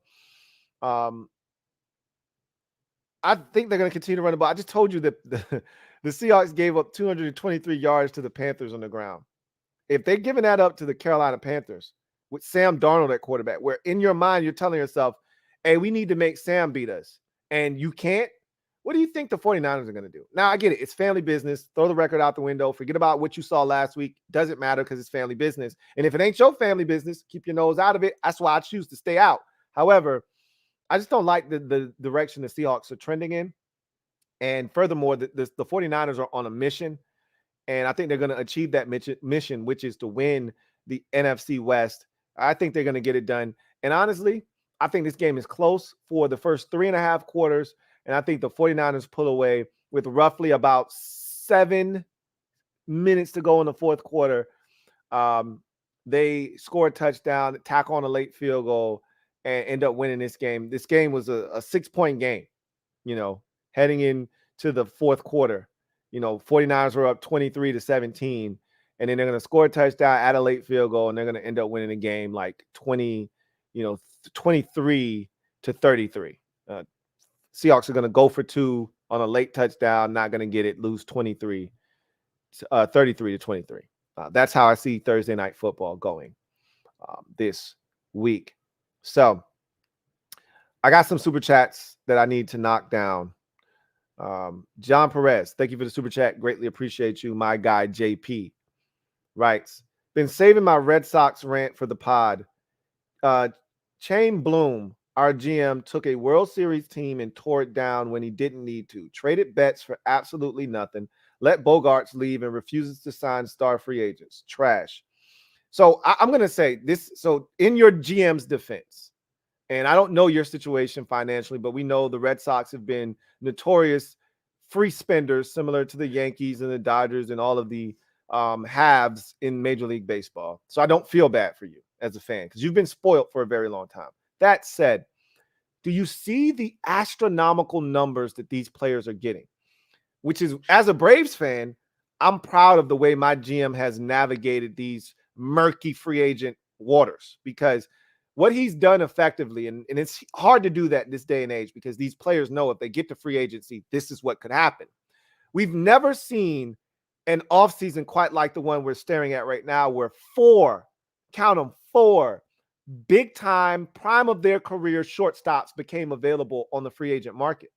Xander Bogaerts, Carlos Correa, Trey Turner, and Dansby Swanson. You don't see that all at once.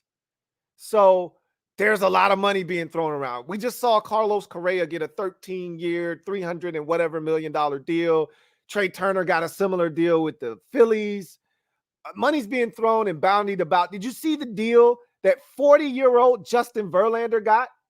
Are you kidding me? Like, I know you saw the deal that the pitcher from the Mets just got in Texas with the Rangers. Are you effing kidding me? Like, the money that is being spent this offseason, off the charts. And so when you look at, and Xander Bogaerts just got a ridiculous deal as well. So when you see the money that's being tossed around, it gives these general managers some pause, because you can't sign everybody. You have to pick and choose. If you know you can't sign, if you can't re-sign Mookie Betts, you trade him. Now, I can't tell you, and this is the thing with baseball. It's not like basketball or football where you know the assets that you're getting. Baseball, you're getting 4 minor leaguers and a first-round pick in 2027. I don't know anything about those minor league prospects unless I'm a hardcore baseball fan and I'm following A-ball and AA and AAA, and I'm following these dudes from high school or into college, into the league. I have no idea what I'm getting. None. And you may not see the fruits of that trade's labor until 4 years down the road. That's the problem with baseball. Because even that first-round pick, that guy you spent the number 2 pick overall in the draft, he's not coming up to the bigs for another 3-4 years. Depending on how good he is, you may fast-track him if he's one of these generational talents. But the likelihood is you won't see him for 3-4 years. So baseball is weird that way. I'll just say this. I didn't want to lose Dansby Swanson. But guess what? You see these numbers these guys are getting? It's hard to retain the amount of, and we've done a great job. Our guy, Alex Anthopoulos, AA is what we call him in Atlanta. He's done a great job of getting ahead of these deals, signing guys while they still have 2-3 years on their contract, because guess what a guy wants when he's broke? A contract. So if you can get to a guy who's playing great baseball, because baseball is borderline slavery. I'm going to just be honest with you. These baseball contracts, you've got a guy under a minor league contract for the first 6-7 years of his career. He comes out of college, signs that deal, and that's a 7-year contract. Like, he gets to the bigs after his 3rd year, and it's still 4 more years of this minor league deal that he signed when he was 16, when he was 18 years old. Like, he's not getting a free agency till he's 25. So if you can go to that 22-year-old and say, bro, hey, you playing some good baseball, and you put this $100 million contract in front of him, when he waits another 4 years, it's hard to wait 4 years. You ain't making no real money. And you put that $100 million contract in front of him, he's more likely to sign it then than if you wait. And he's like, hey, I just got to wait another year to get the free agency. And then that's the $300 million in your contract. You see the difference? Our guy gets to him soon. Now, you still got to have players willing to sign, because if the agent gets in their ear, he's going to tell them, hey, just hold on, man. I'll front you the money. Hold on. It's a lot more where that came from if you just wait. It's a lot harder to tell a dude to wait when he's got 4 years left on a minor league deal in which he's making $0 essentially. And I'm over exaggerating, versus, a guy that's got 1 or 2 years left. He's in arbitration, and next year he's going to get broken off. So I said all of that to say this. Your GM may be making moves that may be in the best interest of your organization. You may not be able to see it right now. It's hard when you see star players walk away and get paid elsewhere. It's a lot of money, man. These dudes are getting a lot of bread, dude. That's a lot of money, man. I get it, though, JP. I understand the frustration. I do. It's a lot of money, man. Let's see. I got another super chat here from Blake Taylor. Thank you for the super chat. Greatly appreciate you, Blake, who writes, play my girl. I'm going to the Giants game. I'm going to bring home the dub. Just want to say I appreciate your content so much. You know what to do. And you just said it in your comments, so I don't have to stress to you the importance of what your mission is and what you have to do. I appreciate you. So much has been made about the crowd. It was today at the press conference again. They keep bringing it up. So, you know, Jonathan Allen directly after the first Giants game made a reference to the crowd. I hope they get what they're looking for. I still don't trust that they're going to get what they're after, but I hope they get what they're looking for. So we'll see. But you're going to be there. That's important. Make it happen. Big Simple 422. Thank you for the super chat. Greatly appreciate you.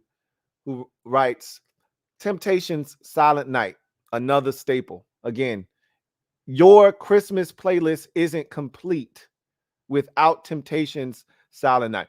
Merry Christmas from the Temptations. If you don't have that, if I don't hear that at the end of that song at some point on your playlist, I don't need to hear your playlist. Gotta have it. It's another one of those staples. There's about a good list of 15 to 20 songs that they're non-starters for me. If that song isn't on your playlist, then we don't have a conversation to be had. Another song that's a non-starter for me that nobody brought up, and it is what it is, but is the OJ's I Can Hardly Wait for Christmas. If that's not on your playlist, I can hardly wait for Christmas. If that's not on your playlist, we can't have a real discussion about a Christmas playlist. It's got to be on your playlist. I'm sorry.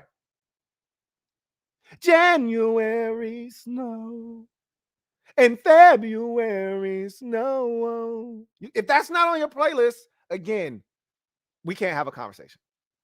That Temptation Silent Night is also one of those songs as well. Tony P56. Bro, I am so sorry. I see your comment. I keep saying I'm going to answer you. I promise you I'm going to answer you today. Tony P56. Thank you for the super chat. Greatly appreciate you. Who writes, Lou, I know you're busy. Hate to keep bothering you, but check your Twitter message. I'm so sorry. I apologize, bro. I really, truly do. He says, when you can. I will. I promise. I will get to it today. I will message you back today. We will talk. Also, just bought 07 Chantel throwback with the 5-sleeve stripes. That's dope. You should save that for whenever you decide to go to the game and bust that joint out. Let's see. I think that might have been the last super there. Nope, got one more here. Redsakin IB, thank you for the super chat. Greatly appreciate you. Thank you for being a member of the MOBB, who writes, just tuned in and started listening from the beginning. Wanted to ask, is Players Ball from Outkast a Christmas song? If it is, that's my favorite. Technically speaking, yes, it is a Christmas song. No, it's not really a song that I would be putting on any Christmas playlist, but I've listened to it a million times. I know what you're talking about. I'm gonna be honest with you. I'm not a big, super, real rap, real rap. Run DMC, throw in a little verse here and there. I told you about Santa Baby with all of the various artists that are on that particular track. I can do that. But, like the DMX, Christmas, I can't. I love DMX. Shout out to X, may he rest in paradise. I can't do X's Christmas songs. I can't. Rudolph the Red-Nosed Reindeer. I can't. How am I supposed to be getting into the Christmas spirit with DMX yelling in my ear? That the Players Ball is a dope song, but not for Christmas, not for me. But again, to each its own. To each its own. Got another one here from Commando. Thank you for the super chat. Greatly appreciate you. Thank you for being a member of the MOBB. Commando writes, I want to see Sam Howell. He has potential. You can want to see him all you want. You won't see him until next year at the earliest. You will not see Sam Howell this year again, unless catastrophe strikes this team. You will not see Sam Howell play in a game this season. Now with Carson Wentz back, the closest you got to seeing him was when Wentz was out and Howell was the backup quarterback, and you were one play away from Sam Howell entering the game. That didn't happen. Wentz is back. Howell isn't going to get onto the field. Dejan Bell, thank you for the super chat. Greatly appreciate you. Dejan writes, who's your MVP right now, Luka or Jason Tatum? It's got to be Jason Tatum. They're the best team in basketball. He's playing the best basketball of his career. You know, I was talking to my buddy right after the finals last year, and I said, this is going to do one of two things to Jason Tatum, because he was not good in the finals. We can all agree on that. It's going to do one of two things. It's either going to strengthen him, harden him, make him a better player by forcing him to get in the gym and work this offseason, and he's going to come back an even better player, looking to be on a mission to take them back to the finals and this time win it. Similar to the way, Giannis kept getting denied in the playoffs and it finally clicked for him and it drove him to be the player that he is now, league MVP, all of that good stuff. And we saw what he did when he got his opportunity in the finals against the Suns. I said, it's either going to drive him to do that or it's going to show us that he's not that dude. Well, it was the former, not the latter. Jason Tatum is that guy, and he's proving it. Hit a big shot last night to send the game to overtime after they blew a big lead against the Lakers. Comes back, wins that game in overtime. Tatum is, and remember the drama of the very beginning of the season into training camp with Udoka, Emi Udoka, and all of that went down, and you're thinking, oh man, Udoka's a great coach. They're going to suffer because of it. Nah, not at all. Haven't missed a beat. And the reason, one of the biggest reasons, not the reason, because their bench got better. Adding Malcolm Brogdon and what they've done, they got better as a basketball team.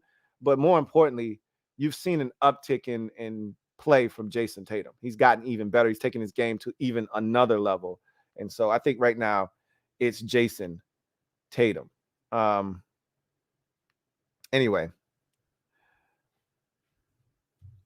that's going to do it for me, your man Louie T, here on the 305th installment of the Louie T Network podcast. What did I tell you? I told y'all this was going to be a longer episode. I told y'all I was going to be up here a lot longer than I probably wanted to, but I knew it because I've been wanting to say it was a lot of stuff I wanted to talk about, and I had to get it off my chest, and that's why I started the podcast as early as I did. But in any event, y'all enjoy the rest of y'all evening. If you're a Washington fan, I will see you later on tonight for Commanders Nightly News Live. And the rest of you, I'll see you tomorrow after the game, Thursday Night Football, Seahawks, 49ers. Until then, you guys take care. God bless and good night. Louie T.